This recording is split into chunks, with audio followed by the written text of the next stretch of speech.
हरे हरे हरे राम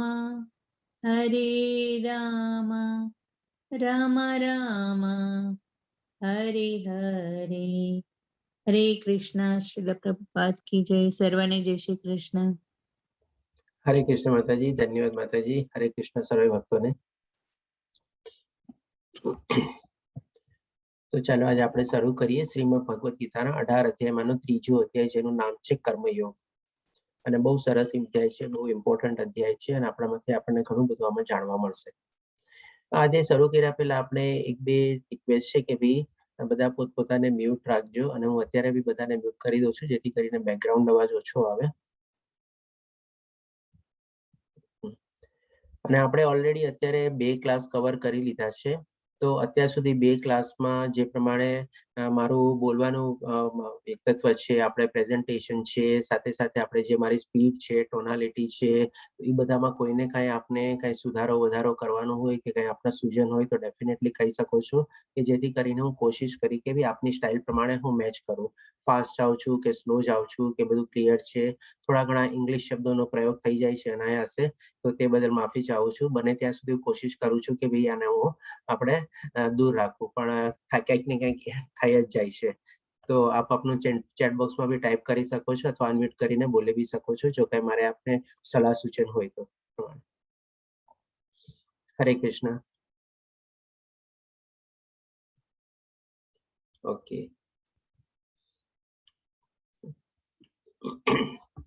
તો ચાલો આપણે શરૂ કરીએ એ પ્રમાણે. આઈ હોપ કે બધું બરાબર હશે એ પ્રમાણે. ઓકે, તો હવે પહેલો શ્લોક, જેમાં અર્જુન કહે છે, એટલે કે અર્જુન પૂછે છે, હે જનાર્દન, હે કેશવ, જો તમે બુદ્ધિને સકામ કર્મ કરતા શ્રેષ્ઠ માનતા હો તો પછી તમે મને આ ઘોર યુદ્ધ કરવા શા માટે પ્રેરી રહ્યા છો? હવે આપણે 18 અધ્યાય છે, આપણે સૌ જાણીએ છીએ. તો એવું નથી કે ભગવાન શ્રી કૃષ્ણ જ્યારે આપણે અર્જુનને જ્ઞાન પ્રદાન કરી રહ્યા હતા ત્યારે કીધું કે હવે હું તમને પહેલો અધ્યાય કહીશ, હવે બીજો અધ્યાય કહીશ, હવે હું ત્રીજો અધ્યાય કહીશ, એવી રીતે કહીશ. અને બધા અધ્યાયના આ નામ છે, આ નામ છે, આવી રીતે એમ કરીને નતા કહેતા. એ એક આપણે જાણી ગયા છે કે એક ડાયલોગના રૂપમાં, એક સંવાદના રૂપમાં ગુરુ અને શિષ્ય વચ્ચે જ્ઞાનની આદાન પ્રદાન થાય છે. શિષ્ય પ્રશ્ન પૂછે છે અને ગુરુ એને એ પ્રમાણે જ્ઞાન કન્ટિન્યુઅસ કહે છે. તો હવે આપણે જોઈએ કે દરેકે દરેક ભગવાન શ્રી કૃષ્ણે કઈ મંતવ્ય અથવા જ્ઞાન આપ્યું હોય, જણાવ્યું હોય, પછી એક સારા શિષ્ય તરીકે જે આપણે જાણી ગયા છે 3 લક્ષણ છે, એમાંથી જે ત્રીજો લક્ષણ છે કે કઈ કન્ફ્યુઝન હોય, ડાઉટ હોય, તો એ ગુરુને અથવા શિષ્યને પૂછે કે મને આ ચીજનો સમજાણી, તમે મને આ ક્લિયર કરો, અથવા આ કેમ થાય, આ કેવી રીતે થાય. એ રીતે વિનમ્ર ભાવથી, નમ્ર ભાવથી શિષ્ય આ ગુરુને પૂછે અને ગુરુ એનો સંતોષકારક જવાબ આપે. તો આપણે પણ એ જાણવા જેવું છે કે અર્જુને આ પ્રશ્ન કેમ પૂછ્યો. હવે ડેફિનેટલી ભગવાન શ્રી કૃષ્ણે એવું કંઈક કીધું હશે, એવું કંઈક જ્ઞાન આપ્યું હશે કે જેથી કરીને અર્જુનના મનમાં આ પ્રશ્ન ઉદ્ભવ્યો. હવે જેમ આપણે પહેલો અધ્યાય લીધો ત્યારે આપણે બધાએ જાણી લીધેલું છે કે આપણે પણ બધા શું અર્જુન ગણીને આપણને પોતાને આ ગીતા અધ્યાયનો આપણે બોધપાઠ લેવાનો છે. તો જ આપણને આપણા જીવનમાં સારો એવો લાભ થશે અને આચરણમાં મૂકશું તો ઓર સરસ મજાનો લાભ થશે. તો હવે આપણે જોઈએ કે અર્જુનના આ પ્રશ્ન કેવી રીતે ઉદ્ભવ્યો. તો પેલા અધ્યાયમાં બી મેં આપને કીધું હતું કે આપની સાથે જો ભગવદ્ ગીતા હોય તો એ સાથે રાખજો, અને સાથે સાથે આપણે કાગળ, પેન, પેન્સિલ બી જો સાથે રાખશો તો આપણે ઘણી બધી ક્લેરિટી એસ્ટાબ્લિશ થશે. અને જે બધા આપના પ્રશ્ન હોય છે, જેમ આજે સવારે આપણે રવિ પ્રભુજીએ પૂછ્યું કે આપણે આગલો જન્મ કેવી રીતે મળે, આત્મા અમર છે તો કેવી રીતે ક્યાં યોનિમાં જન્મ પામે, આ બધા પ્રશ્નો છે, કોમન પ્રશ્નો છે. જે મેં કીધું ને આપણને 18 અધ્યાય સુધી આના અમુક અધ્યાયમાં 1-2 શ્લોક હશે, કોઈક અધ્યાયમાં શ્લોક નહીં હશે, પણ એના જવાબો આપણને મળતા રહેશે. અને તમે બધા શ્લોકોની એક સરસ મજાની ચેન નહીં બનાવશો તો આપણને બહુ સરસ ક્લિયર થશે. તો હવે આપણે અહીંયા પણ જોઈએ કે અર્જુનના મનમાં આ પ્રશ્ન કેવી રીતે ઉદ્ભવ્યો. તો આના સંદર્ભમાં હું આપને કહીશ કે આપણે બીજા અધ્યાયમાં 52મો શ્લોક અને બીજા અધ્યાયનો આપણે 61મો શ્લોક જો તમે રેફર કરશો તો જેમાં ભગવાન શ્રી કૃષ્ણ કહે છે કે બુદ્ધિ વધારે શ્રેષ્ઠ છે. જો કોઈની પાસે અત્યારે હોય ભગવદ્ ગીતા, દીપ્તિ માતાજી ને જયશ્રી માતાજી છોડીને, તો હું ચાહીશ કે કોઈ આપણા નવા ભક્તોમાંથી એ મને શ્લોકનું જો શ્લોક પઠન કરી શકે તો સારું, નહીં તો ખાલી અનુવાદ બી વાંચીને સંભળાવે તો બાકી બધા ભક્તો બી જાણી શકશે. કોણ કરશે પ્રયત્ન? હરે કૃષ્ણ. હરે કૃષ્ણ. હાજી પ્રભુ. હા પ્લીઝ. તાત્પર્ય અર્જુને કહ્યું, આપનું નામ બી કહેજો પ્રભુજી. હા, મારું નામ તુષાર છે. હા પ્રભુજી કયો શ્લોક કીધો પ્રભુજી? બીજા અધ્યાયનો 52મો શ્લોક અને બીજા અધ્યાયનો 61મો શ્લોક. ઓકે પ્રભુ. જી તુષાર પ્રભુજી મારે પ્રભુજી. હા. મારે હમણાં આપણે જે સ્ક્રીન પર હમણાં દેખાઈ રહ્યું છે એ વાંચવાનું છે પ્રભુ? ના ના, તમારે બીજા અધ્યાયનો 52મો અને 61મો શ્લોક વાંચવાનો છે, જો આપની સમક્ષ સામે ગીતા હોય તો, ભગવદ ગીતા હોય. મારી પાસે હિન્દીમાં છે તો ચાલશે? હિન્દીમાં હું વાંચીશ. ઓકે ચાલો હિન્દીમાં બોલો. હા, બીજા અધ્યાયનો 61મો. 52મો, પેલા 52મો બોલો. હા, એક જ 52. મિનિટ, હું ઓપન કરી રહ્યો છું.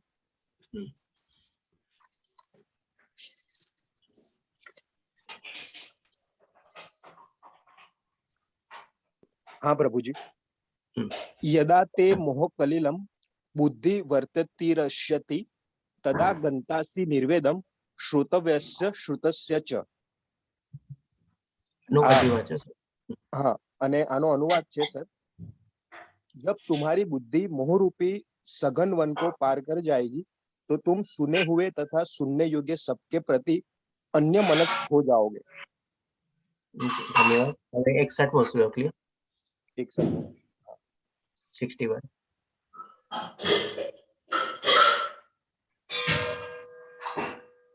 तानि सर्वाणि संयम्य युक्त आसित मत्परः वशे ही यशेन्द्रियाणि तस्य प्रज्ञा प्रतिष्ठिता.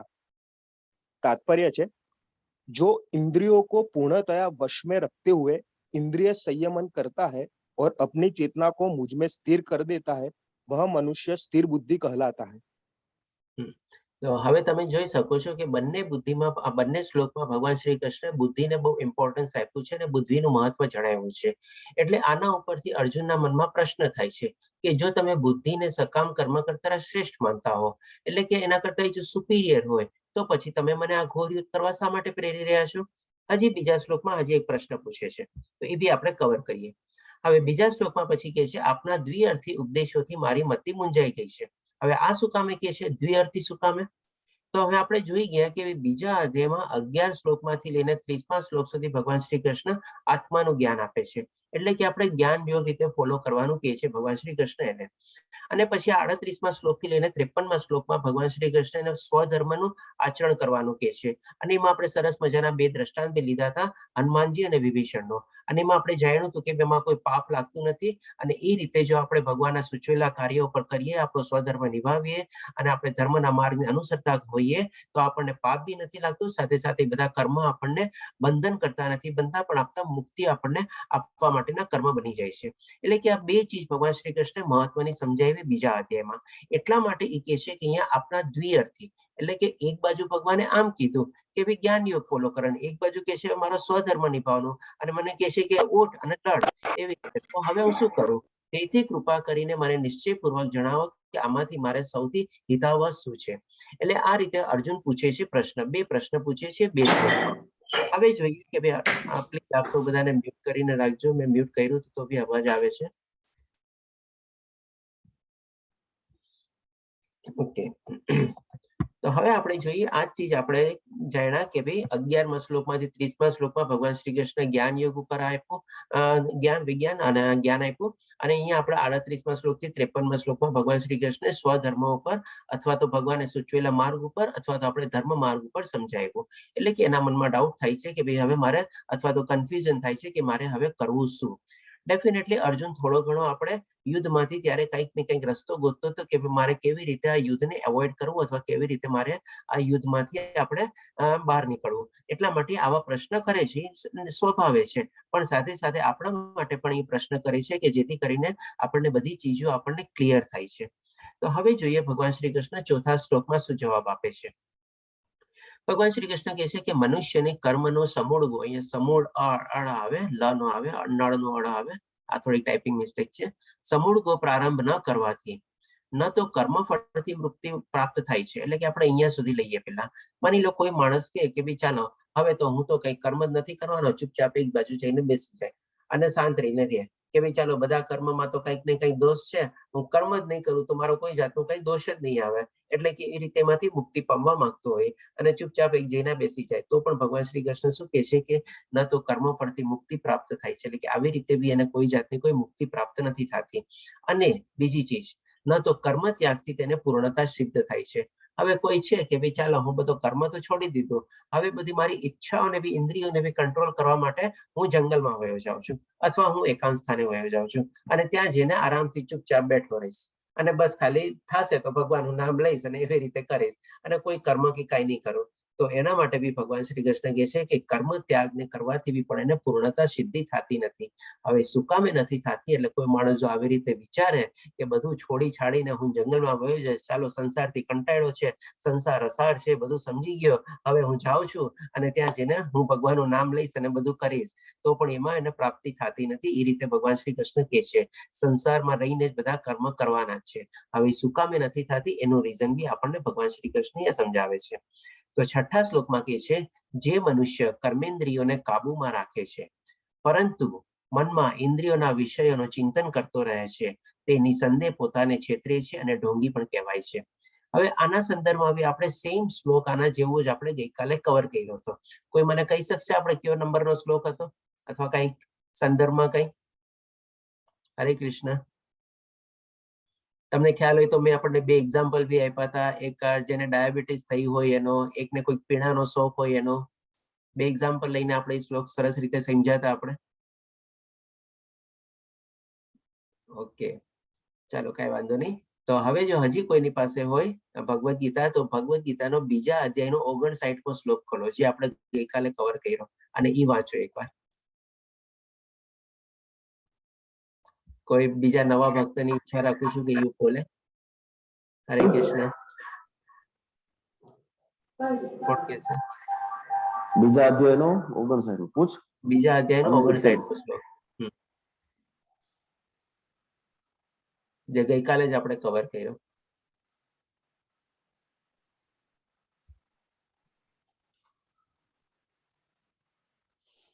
બોલો, અનમ્યુટ કરીને બોલ. જલ્દી બોલો જરા. પ્રભુજી. હા જી પ્લીઝ બોલો ને માતાજી.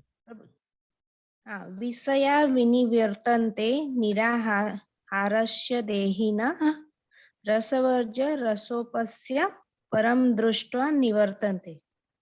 દેહધારી જીવને ઇન્દ્રિય ભોગ પરત્વે ભલે પ્રતિબંધિત કરવામાં આવે તો પણ વિષયોને ભોગવવાની ઈચ્છા રહે છે, પરંતુ ઉત્કૃષ્ટ રસનો અનુભવ થયા પછી વિષયોનો રસ જતો રહે છે અને તે ભક્તિમાં સ્થિર થઈ જાય છે. ઓકે, બરોબર, ધન્યવાદ માતાજી. હવે આનો સેકન્ડ પાર્ટ આપણે થોડોક હમણાં પાછળ રાખીએ. પહેલો પાર્ટ જુઓ તમે. પહેલો પાર્ટ અને આ શ્લોકને કવર કરો કે જે લોકોને મનમાં ઇન્દ્રિયો પર નિયંત્રણ કરે છે, કાબુ મેળવે છે. એટલે આપણે કીધું તો કે બેન્ડ કરી દે. ગવર્મેન્ટનો બી એક એક્ઝામ્પલ આપણે લીધો હતો કે ગવર્મેન્ટે કોઈ એક્ટિવિટી ઉપર બેન્ડ કરી દીધી હોય તો પણ પાછળથી બધા એ લોકો એક્ટિવિટી ચલાવતા હોય છે. પ્લસ સાથે સાથે આપણે બે એક્ઝામ્પલ લીધા હતા કે જેને કોઈ પીવાનો શોખ હોય અથવા તો કોઈ ડાયાબિટીસ પેશન્ટ હોય જેને સુગર ન ખાવાની હોય, મીઠાઈ ન ખાવાની હોય, એને પોતાનું નિયંત્રણ તો રખાઈ લીધું, બંધ કરી દીધું, બેન્ડ લગાડી દીધું, પણ હજી એના મનમાં ઇન્દ્રિયોના બધા વિષયો જે છે એ જાતા નથી. તો એ જ ચીજ અહીંયા કવર કરે છે ફરીથી કે જે મનુષ્ય કર્મેન્દ્રિયોને કાબુમાં રાખે છે, એટલે કે જે પોતાની કર્મેન્દ્રિયો, જે આપણે 5 કર્મેન્દ્રિયો છે જાણીએ છીએ કે ભાઈ આપણે બોલવાનું, આપણે પછી આપણા હાથ પગ અને નીચે આને બે આપણી જનેન્દ્રિયની હોય છે, એ આપણી 5 કર્મેન્દ્રિયો કહેવાય છે. એ કર્મેન્દ્રિયોને કાબુમાં રાખી લીધી કે ભાઈ ઠીક છે, ચાલો હું આમ નહીં કરું, હું આમ નહીં બોલો, હું આ નહીં જાઉં, હું આમ નહીં કરું, એવી રીતે. પણ મનમાં હજી જે એની જ્ઞાનેન્દ્રિયો છે એટલે કે મનમાં એ બધાના વિષયો ગયા છે કે ભાઈ ચાલો મીઠાઈ ખાવાની ના પડી છે, પોતે ખાલી ડિસાઈડ કરી લીધું કે મોઢામાં નહીં નાખું મીઠાઈ, પણ હજી મનમાં તો એના બધા જેવો મીઠાઈ આવે મનમાં તો કંઈક ને કંઈક ઈચ્છા થતી જ હોય છે. એવી રીતે કોઈ પીણાનો બી આપણે લીધો હતો. તો જ્યાં સુધી મનમાંથી ખરી ન પડે ત્યાં સુધી આપણે એ જે કરતો હોય છે એ બધું એક જાતનું કહે ને કે નિસંદેહ પોતાની જાતને બી છેતરે છે અને ઢોંગી બી કહેવાય છે. ખાલી ઉપર દેખાડો પૂરતું હોય છે. જેમ કે અહીંયા પિક્ચર આપેલું છે સરસ મજાનું. આ સાધુ બાબા બની ગયા છે, મોટા વાળ રાખી લીધા, સફેદ વાળ થઈ ગયા છે, બરોબર છે, હાથમાં કમંડળ લઈ લીધું છે, કેસરી કપડા પહેરી લીધેલા છે, શાલ ઓઢી લીધેલી છે, બધું કરી લીધું છે. પણ હવે એની સાથે સાથે જુઓ કે જે હાથમાં આ સિગરેટ છે, ધૂમ્રપાનનું કરે છે અને પ્લસ હાથમાં મોબાઈલ, આ શું એના મનમાં હજી બધા ઇન્દ્રિયના વિષયો ગયા છે? નથી ગયા તો ડેફિનેટલી આવો ઢોંગી અને આવો જે નાટક કરતા હોય એ પોતાની જાતને તો છેતરે છે અને બીજા લોકોને બી ભ્રમિત કરે છે અને બીજા લોકોને બી મિસગાઈડ અથવા ગેરમાર્ગે દોરવે છે.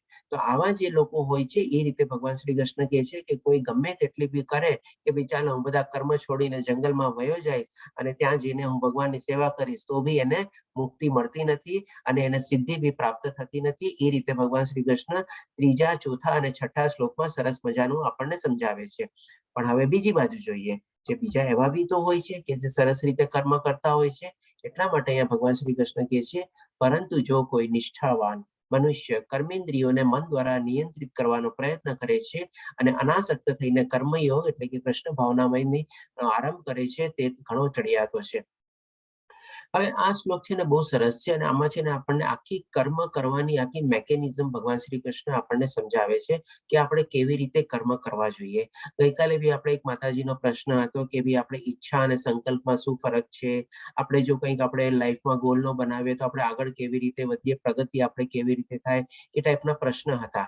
તો એના આપણે સંદર્ભમાં બી ઘણા બધા આપણે ઉત્તરની લીધા હતા અને એ પણ આપણે અહીંયાથી છે ને બધું ઘણું બધું સરસ રીતે ક્લિયર થશે કે આપણે કેવી રીતે કર્મ કરવું જોઈએ, કેવી ટાઈપની આપણે ઈચ્છા કેળવવી જોઈએ અથવા કેવી રીતે આપણે કર્મફળનો ત્યાગ કર્યા સિવાય બી કેવી રીતે આપણે કેળવીને આપણે ભગવાન શ્રી કૃષ્ણને કર્મ અર્પિત કરીને આપણને જે ફળ મળે એને આપણે સરસ રીતે એન્જોય કરી શકીએ છીએ. તો હવે આપણે જોઈએ કે આ શ્લોકમાં ભગવાન શ્રી કૃષ્ણ આપણને કેવી રીતે કર્મ કરવાની છે એ મેકેનિઝમ સમજાવે છે અને આ ભાવથી જો આપણે કર્મ કરીએ તો આપણને ઘણી બધી શાંતિ અને આપણને પ્રાપ્ત થાય અને ડેફિનેટલી આપણને સારું ફળ બી મળે અને ભગવાન શ્રી કૃષ્ણ આપણને એના મરજી પ્રમાણે ફળ આપે, આપણે સરસ રીતે સ્વીકારીએ તો બી આપણને ઘણી સંતુષ્ટિ થાય. સૌ પ્રથમ કહે છે કે પરંતુ જો કોઈ નિષ્ઠાવાન, નિષ્ઠાવાનનો મતલબ શું છે આપણે ઘણી રીતે આપણે લઈ શકીએ. સૌથી પહેલા ઓનેસ્ટી છે, ડિટર્મિનેશન છે, દ્રઢ નિશ્ચય છે, ડેડિકેશન છે, આસ્થા છે, શ્રદ્ધા છે, એ બધું આપણે નિષ્ઠાવાનમાં કવર થઈ જાય. કારણ કે એને શું છે, પૂરેપૂરી ભગવાન શ્રી કૃષ્ણમાં નિષ્ઠા રાખીને પોતે જે કામ કરે છે એને 100% પોતાનું એમાં આપીને એ રીતે કામ કરવાનું છે. અને સાથે સાથે બીજી ભગવાન શ્રી કૃષ્ણ મેકેનિઝમ સમજાવે છે કે કર્મેન્દ્રિયોને મન દ્વારા નિયંત્રિત કરવાનો પ્રયત્ન કરે છે. એટલે કે જેની બધી કર્મેન્દ્રિયો છે એને મન દ્વારા, ખાલી બાહ્ય રીતે નહીં, જેમ આપણે મીઠાઈ ન ખાવી અને કંટ્રોલ લગાડી દીધો એમ નહીં, પણ એ મનમાંથી ખરી જવું જોઈએ એવી રીતે આપણે જો નિયંત્રણ કરે છે એ બીજી મેકેનિઝમ થઈ. એટલે કે એ રીતે એવા ભાવથી, એવા લાગણીથી એ કર્મ કરે છે. અને સાથે સાથે ભગવાન શ્રી કૃષ્ણ કહે છે કે અનાસક્ત થઈને કર્મયોગ. અનાસક્ત થઈને એટલે કે શું, કે જેમ આપણે જાણી ગયા કે માની લો કર્મફળની ઈચ્છા નથી રાખવાની તો શું આપણે જેમ તેમ કામ કરી લેવાનું, એવી રીતે નહીં, પણ આપણી મન, બુદ્ધિ, આપણે પૂરેપૂરા એફર્ટ આપણી બધી ઇન્દ્રિયોમાં વાપરી સરસ રીતે આપણે કામ કરવાનું, આપણું 100% એમાં ડેડિકેશન, ડિવોશન આપી આપણે કામ કરવાનું. અને પ્લસ સાથે સાથે અનાસક્ત કેવી રીતે થવાનું, તો કે ભાઈ જે આપણે બધું એફર્ટ આપીએ છીએ બધું ભગવાનને અર્પણ કરી દેવાનું અને જે ફળ બી મળે એ પણ આપણે ભગવાન શ્રી કૃષ્ણને અર્પણ કરીને એવા ભાવથી જ્યારે કહીએ ત્યારે આપણે થાય છે અનાસક્ત કર્મયોગ. એટલે કે 3 ચીજ અહીંયા ભગવાન શ્રી કૃષ્ણ આપણને વર્ણવે છે કે આપણે કેવા ભાવથી કર્મ કરવાનું છે, કેવી રીતે કર્મ કરવાનું છે અને શું ચીજ ઉપર આપણે નિયંત્રણ રાખીને આપણે કર્મ કરવાનું છે. આ રીતે આપણને ભગવાન શ્રી કૃષ્ણ સમજાવે છે. તો પછી ભગવાન શ્રી કૃષ્ણ કહે છે તો તે ઘણો ચડિયાતો છે. એટલે કે જે ખાલી બહારથી ખાલી કંટ્રોલ કરે છે અને જે આપણે કહે ને કે ભાઈ ખોટો દેખાડો અને દમ કરે છે, એના કરતા જો આ માણસ જે છે એ વધારે સારો છે. હવે આપણે થોડો ઘણો એક્ઝામ્પલ બી લઈ લઈએ. માની લો કોઈ માણસ હોય કે ભાઈ જે ભીખ માંગતો હોય, આપણે એક્ઝામ્પલ લઈએ, અને ખાલી પોતાને સાધુ કહેવાતો હોય, એટલે સાધુ કરીને બધી અલગ અલગ જગ્યાએ ભિક્ષા માંગવા જતો હોય અને પોતે કઈ કામ ન કરતો હોય અને ખાલી એક જગ્યા બેઠો હોય, ભિક્ષા માંગી અને જે મળે પોતાનું કરે.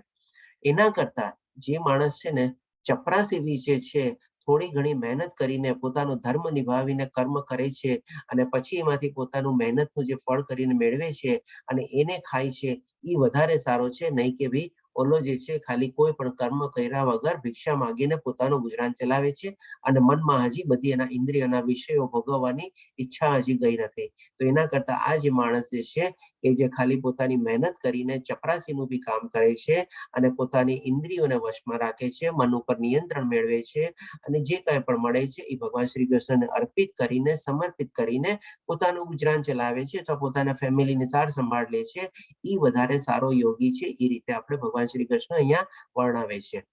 હવે આપણે જોઈએ કે ભાઈ હવે આ કરવાનું કેવી રીતે. અથવા તો શું કામે કરવાનું. એટલે અહીંયા ભગવાન શ્રી કૃષ્ણ કહે છે તું તારું નિયત કર્તવ્ય કર્મ કર. હવે અહીંયા નિયત કર્તવ્ય કર્મ એટલે કે શું કે ભાઈ જે પોતાનો સ્વધર્મ હોય, ગુણ, લક્ષણ, સ્વભાવ પ્રમાણે, લાયકાત પ્રમાણે, કાબિલિયત પ્રમાણે જે કાંઈ પણ કર્મ જે બધા ડિસાઇડ કરેલું હોય એ નિયત કર્મ કર્તવ્ય કર્મ થઈ જાય. આપણે એ કન્ટિન્યુઅસ આપણે કરવું જોઈએ. કારણ કે શું કામે? તો કે ભાઈ કર્મ નહીં કરવા કરતા કર્મ કરવું વધારે સારું છે. જેમ આપણે જોયું ને, જે ઓલો બિચારો એક ચપરાસી જેવો છે એ પણ કર્મ કરે છે ને, નહીં કે ઓલા સાધુ બાબા જેવો જે ખાલી ભિક્ષા માંગીને અને ઇન્દ્રિય વિષયોને જે ભોગવવાની ઈચ્છા છે, એના કરતા આ કર્મ કરવું વધારે સારું છે. એ ભગવાન શ્રી કૃષ્ણ ક્લિયર કરે છે. અને હજી કહે છે કે કામ કર્યા વિના મનુષ્ય પોતાના દેહનું નિર્વાહ પણ કરી શકતો નથી. એટલે કે આપણે જોઈએ છીએ કે ભાઈ આપણને જે શરીર મળેલું છે, આપણને જે દેહ મળેલો છે, એને પણ મેન્ટેન કરવા માટે આપણે કંઈક ને કંઈક કામ કરવું પડે છે. જેમ કે આપણે શું છે, ખાવું પડે છે, પીવું પડે છે, સૂવું પડે છે. આપણે પછી શું છે કે ભાઈ મળત્યાગ ને બધું કરવું પડે છે. તો એ બધા માટે આપણે કંઈક ને કંઈક કર્મ કરવું પડે છે. ઇવન આપણે કહે ને કે ભાઈ શ્વાસ લેવા માટે બી છે ને આપણે કંઈક ને કંઈક એક્ટિવિટી કરવું પડે છે. શ્વાસ અંદર જાય છે, શ્વાસ બહાર આવે છે. ખાવા માટેની બધા માટે તો આપણે હાથને, જીભને, દાંતને બધાને કષ્ટ આપવું પડે. એ પણ આપણું કર્મ થાય છે. પાણી પીવા માટે બી આપણે જેમાં પ્યાલામાં પાણી પીતા હોઈએ એ પણ આપણે ગળવું પડે પાણી, ત્યારે જઈને થાય છે. એટલે કે આપણા શરીરના નિર્વાહ માટે બી, સુવા માટે બી આપણે સરસ મજાનું એ પ્રમાણે એક આસન કે ક્યાંક હોય એના ઉપર આપણે સૂવું પડે, ત્યારે જઈને આપણને નીંદર આવે. આ બધી ચીજ આપણે કરવી પડે છે. એટલે કે આ જીવન નિર્વાહ માટે પણ એક આપણે કહીએ કે ભાઈ કર્મ જેવું છે, એના વગર બી આપણને આપણું શરીર બી ચાલતું નથી. આ રીતે ભગવાન શ્રી કૃષ્ણ કહે છે કે આપણા શરીરના નિર્વાહ માટે બી આપણે કર્મ તો અનિવાર્ય છે જ, અને એ કર્મ કરવું જ પડે છે. હવે ભગવાન શ્રી કૃષ્ણ કહે છે કે આ કર્મ કરવું કેવી રીતે એ આપણને સમજાવે છે. તો 9મા શ્લોકમાં ભગવાન શ્રી કૃષ્ણ કહે છે વિષ્ણુના બલિદાન તરીકે કરેલું કામ કરવું પડે છે. એટલે કે શું છે, આ બધું આપણે જે કર્મ કરીએ છીએ એ આપણે ભગવાન અર્પિત કરીને, ભગવાનને સમર્પિત કરીને એવા ભાવથી, એવી લાગણીથી આપણે કરવાનું છે કે હા ભગવાન, હું આજે કર્મ કરું છું એ આપને અર્પિત કરું છું, સમર્પિત કરું છું. કારણ કે શું કામે? તો કે અન્યથા કામ આ ભૌતિક વિશ્વમાં બંધનનું કારણ બને છે. એટલે કે જો આપણે આપણા ખાલી પોતાના ઇન્ટરેસ્ટ માટે કર્મ કરતા હોઈએ અને આ ભગવાનને આપણે અર્પિત ન કરતા હોઈએ, સમર્પિત ભાવથી ન કરતા હોઈએ, તો એ આપણને ભૌતિક દુનિયામાં બંધનનું કારણ બની જાય છે. એટલે એનો મતલબ શું છે? જન્મ, મૃત્યુ, જરા, વ્યાધિ ફરીથી કરીને આપણે પાછું આમાં બંધાઈ જઈએ છીએ. અને પાછો કેવો જન્મ મળશે એ પણ કોઈ નિશ્ચિત તથા ખાતરી નથી કે આપણને આ જ જન્મ મળશે. આ રીતે ભગવાન શ્રી કૃષ્ણ કહે છે. તેથી હે કુંતી પુત્ર, તેના સંતોષ માટે એટલે કોના સંતોષ માટે? તો કે ભગવાન શ્રી કૃષ્ણ અથવા વિષ્ણુના સંતોષ માટે તમે તમારી નિયત ફરજ કરો અને તે રીતે હંમેશા બંધનથી મુક્ત રહેશો. એટલે કે આપણે જો આપણો સ્વધર્મ નિભાવીએ, આપણું નિયત કર્મ આપણે કરીએ, ભગવાને સૂચવેલા કર્મો કરીએ, ધર્મ માર્ગ ઉપર ચાલીએ અને બધા કર્મો આપણે ભગવાનને અર્પિત કરી દઈએ, તો પણ આપણે જાણતા અજાણતા બી કોઈક આપણો એવો દોષ થઈ ગયો હોય કે પાપ થઈ ગયું હોય, તો એમાંથી પણ આપણને મુક્તિ મળી જાય છે. એ બધા આપણા કર્મ છે ને બંધન કરતા કર્મ નથી થતા, પણ આપણા મુક્તિ કરતા કર્મ થઈ જાય છે. આપણનો આગળનો મુક્તિના દ્વાર આપણને આસ્તે આસ્તે આપણને ખોલતા જાય છે. આ રીતે ભગવાન શ્રી કૃષ્ણ સમજાવે છે. હવે એ આપણે કેવી રીતે કરવું એ પણ આપણે સમજાવે છે. કેમ કે આપણે ભગવાનને બધેલા કર્મને આપણે અર્પણ કરી દીધા, તો પછી આપણને જે ફળ મળશે અથવા જે રિઝલ્ટ મળશે એ કેવી રીતે અને શું કામ મળે છે એ પણ ભગવાન શ્રી કૃષ્ણ આપણને સમજાવે છે. એવું નથી કે ભાઈ આપણે બધા કર્મ કરી દીધા, ભગવાનને અર્પિત કરી દીધા એટલે કે પછી આપણને કઈ મળવાનું નથી, એવું નથી. ભગવાન પણ આપણને પાછું રિટર્ન ગિફ્ટ બી આપે છે આપણને. તો એ આપણને કેવી રીતે મળે છે એ ભગવાન શ્રી કૃષ્ણ અહીંયા સમજાવે છે 11મા શ્લોકમાં, કે દેવતાઓ બલિદાન દ્વારા પ્રસન્ન થાય છે. બલિદાન એટલે ક્ષુધા. હવે આ ચીજ આપણને આગલા અધ્યાયમાં એક ચીજ હજી આપણે સમજી લઈએ કે આપણે જે કઈ આપણે ભગવાનને અર્પિત કરીએ છીએ એ આવા ભાવથી જયારે અર્પિત કરીએ છીએ ને, ત્યારે બધા જે આપણે દેવી દેવતાઓને બધા જે છે ને એ લોકો બી પ્રસન્ન થાય છે. અને એ લોકો પ્રસન્ન થઈને પછી શું છે, આપણને રિટર્ન ગિફ્ટ આપે છે. એ આપણને આપે છે કેવી રીતે? કે ભાઈ દેવતાઓ બલિદાન દ્વારા પ્રસન્ન થાય છે, તમારા પર કૃપા પણ કરશે, અને આમ માનવો તથા દેવો વચ્ચેના સહકારથી જનતાને સમૃદ્ધિ આપીને બધા પર શાસન કરશે. હવે આ ચીજ સમજવા માટે છે ને આપણે એક એક્ઝામ્પલ લઈએ. માની લો આજે શું હોય છે કે ભાઈ આપણે ક્યાંય બી આપણે જઈએ, કોઈની માની લો બર્થડે પાર્ટી હોય કે કાંઈ બી હોય, કે આપણે કોઈ પ્રસંગમાં કે ગયા કે કોઈ આપણને ઇન્વાઇટ કર્યા હોય, તો આપણે શું છે હંમેશા કંઈક ને કંઈક આપણે ગિફ્ટ લઈને જઈએ છીએ. અને જેમ કે બર્થડે પાર્ટીમાં ગઈ આપણે ગિફ્ટ લઈને ગયા હોય તો એની સામે બી આપણને રિટર્ન ગિફ્ટ મળે છે. તો એવી જ રીતે આપણે જે બધા કર્મ કર્યા અને એ આપણે એવા ભાવથી કર્યા, ભગવાનને આપણે અર્પિત કરી દીધા, ભગવાનને આપણે સમર્પિત કરી દીધા, એવા ભાવથી કર્યા, તો ભગવાન બી આપણને છે ને ખાલી હાથે નથી મોકલતા. ભગવાન બી આપણને સામે એક રિટર્ન ગિફ્ટ આપે છે. હવે રિટર્ન ગિફ્ટ કેવી રીતે આપે છે એ આખી મેકેનિઝમ ભગવાન સમજાવે છે. કે ભગવાન કહે છે કે દેવતાઓ બલિદાન દ્વારા પ્રસન્ન થાય છે. આપણે જે કર્મો કર્યા, અર્પિત કર્યા, એના દ્વારા એ પ્રસન્ન થયા, તમારા પર કૃપા કરશે, એટલે આપણા ઉપર કૃપા કરશે. અને આમ માનવો તથા દેવો વચ્ચેના સહકારથી, એટલે કે દેવી દેવતાઓ જે બધા જે છે અને માનવો જે આપણે બધા કર્મ કરીને એમને અર્પિત કર્યા, એ બંનેના સહકારથી એટલે કે કોઓપરેશનથી સંતાને સમૃદ્ધિ આપીને બધા પર શાસન કરશે. હવે આ જ છે ને, હવે અહીંયા ભગવાન શ્રી કૃષ્ણ પોતાની એડમિનિસ્ટ્રેશન મેકેનિઝમ આપણને સમજાવે છે. કારણ કે આ બધા જે દેવી દેવતાઓ જે છે એ બધા ભગવાન શ્રી કૃષ્ણના દ્વારા જ છે. બધા દેવી દેવતાઓ બી ભગવાન શ્રી કૃષ્ણ દ્વારા જ આપણે ઉદ્ભવેલા છે અને એમના દ્વારા જ બધા નિર્મિત થયેલા છે અને બધાને એક એક અલગ અલગ આપણે પાવર આપેલા છે. જેમ આપણે એક પ્રાઇમ મિનિસ્ટર હોય એને કેબિનેટ ઓફ મિનિસ્ટર્સ હોય અને બધાને કેમ અલગ અલગ પોર્ટફોલિયો આપેલા હોય, આ ફાઇનાન્સ મિનિસ્ટર, આ ટ્રાન્સપોર્ટ મિનિસ્ટર, આ એગ્રીકલ્ચર મિનિસ્ટર, આ હોમ મિનિસ્ટર, આ ડિફેન્સ મિનિસ્ટર, એવી રીતે. તો આ જે બધા દેવી દેવતાઓ જે છે એને બધા ભગવાન શ્રી કૃષ્ણ અલગ અલગ પોર્ટફોલિયો અને પાવર બધાને આપેલા છે અને એ રીતે બધા ઉપર શાસન કરે છે અથવા એડમિનિસ્ટર કરે છે અને બધાને બધું સરસ રીતે મેનેજ કરે છે. હવે એ કેવી રીતે થાય છે એ ભગવાન શ્રી કૃષ્ણ આપણને હવે આ શ્લોકમાં ક્લિયર કરશે. 12મા શ્લોકમાં ભગવાન શ્રી કૃષ્ણ કહે છે કે જીવનની વિવિધ જરૂરિયાતોને દેવતાઓ બલિદાનથી સંતુષ્ટ થઈને પૂરી પાડે છે. આપણે અહીંયા સુધી પહેલા સમજીએ.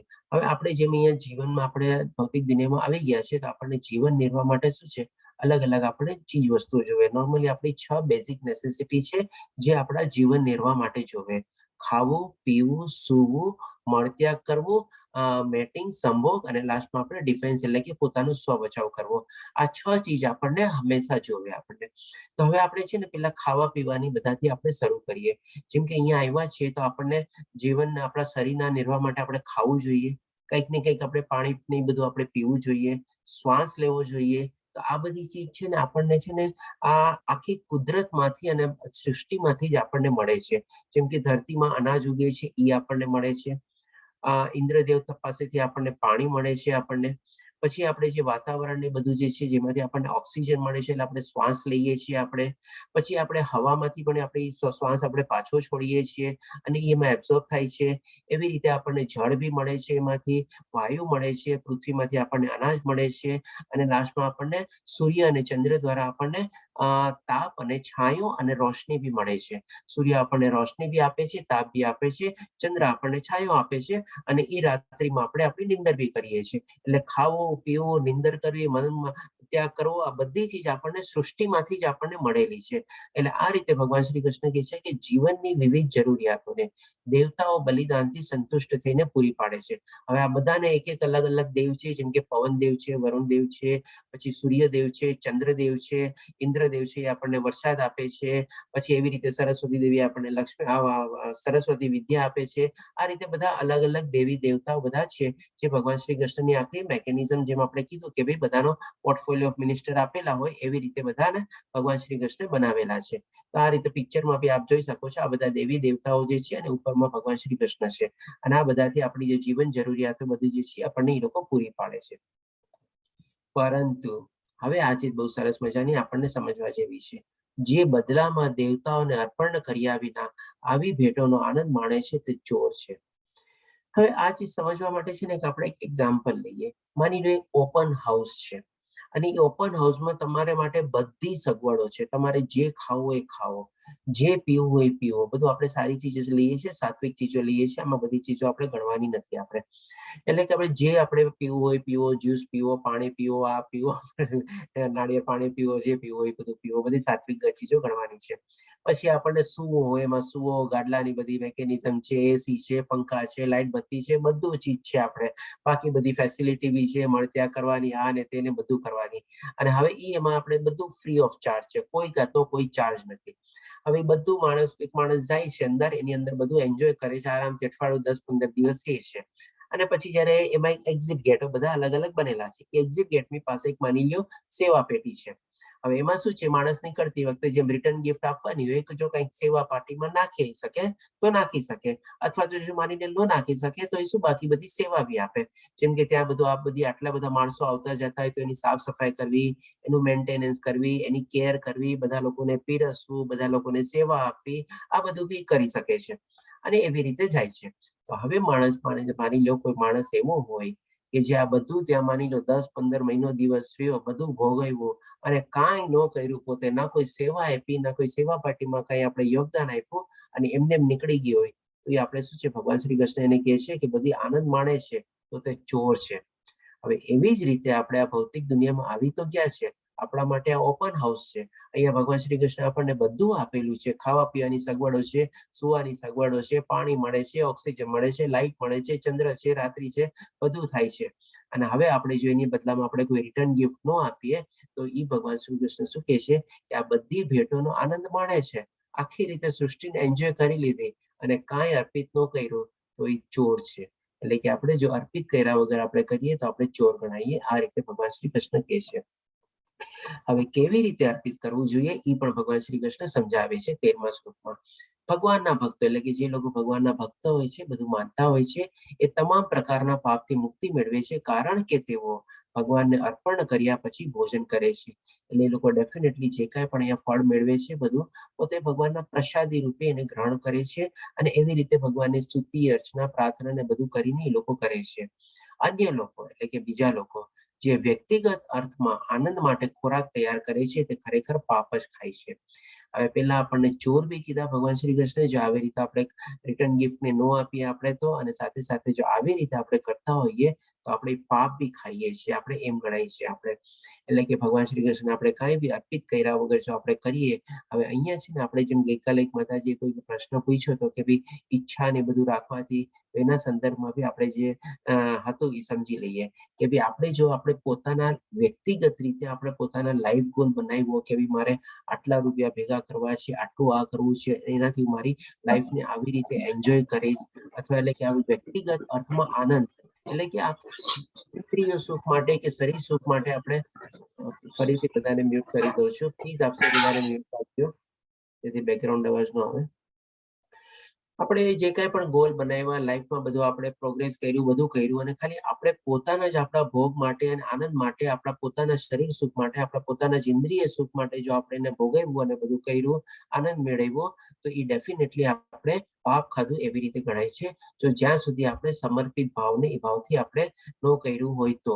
પણ એના બદલામાં જો આપણે માની લો ગોલ આપણો કંઈક બી હોય, બરાબર છે, ઓકે, પણ આપણે એના દિશામાં કન્ટિન્યુઅસલી એફર્ટ કરતા જઈએ, કર્મ કરતા જઈએ પૂરી નિષ્ઠાથી, અને એમાં આપણે કર્મફળની ઈચ્છા રાખ્યા વગર, ઓકે, ગોલ એક સાઈડ રહી ગયો, એ બનાવેલો છે, ઓકે, અલગ છે, પણ એના માટે આપણે જે કર્મ કરીએ છીએ આપણે પૂરેપૂરી નિષ્ઠાથી, અને એ કર્મ આપણે ભગવાનને અર્પિત કરીને, સમર્પિત કરીને, પછી જે આપણને ફળ મળે એ ફળ બી આપણે ભગવાનને અર્પિત કરીને જો આપણે એને ભોગવીએ તો એમાં આપણને કર્મ છે ને આપણને બંધન કરતા બી નથી થતા, આપણને કોઈ પાપ બી નથી લાગતો, મુક્તિ કરતા થઈ જાય છે.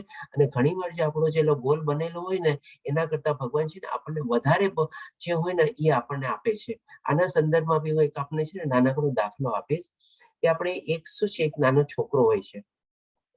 હવે એ નાનો છોકરો અને એની મમ્મી સાથે છે ને શોપિંગ મોલમાં જાય છે, એટલે કે મોટી એક ડિપાર્ટમેન્ટલ સ્ટોરમાં જાય છે, અને ત્યાં બધી માની લો આપણે મમ્મી બધી ખરીદી કરે છે, ગ્રોસરી શોપિંગ કરે છે, આ એક મોટું કાર્ટ લે છે, એમાં બધું લઈ અને કરી અને પછી છેલ્લે કેશ કાઉન્ટરમાં જાય છે.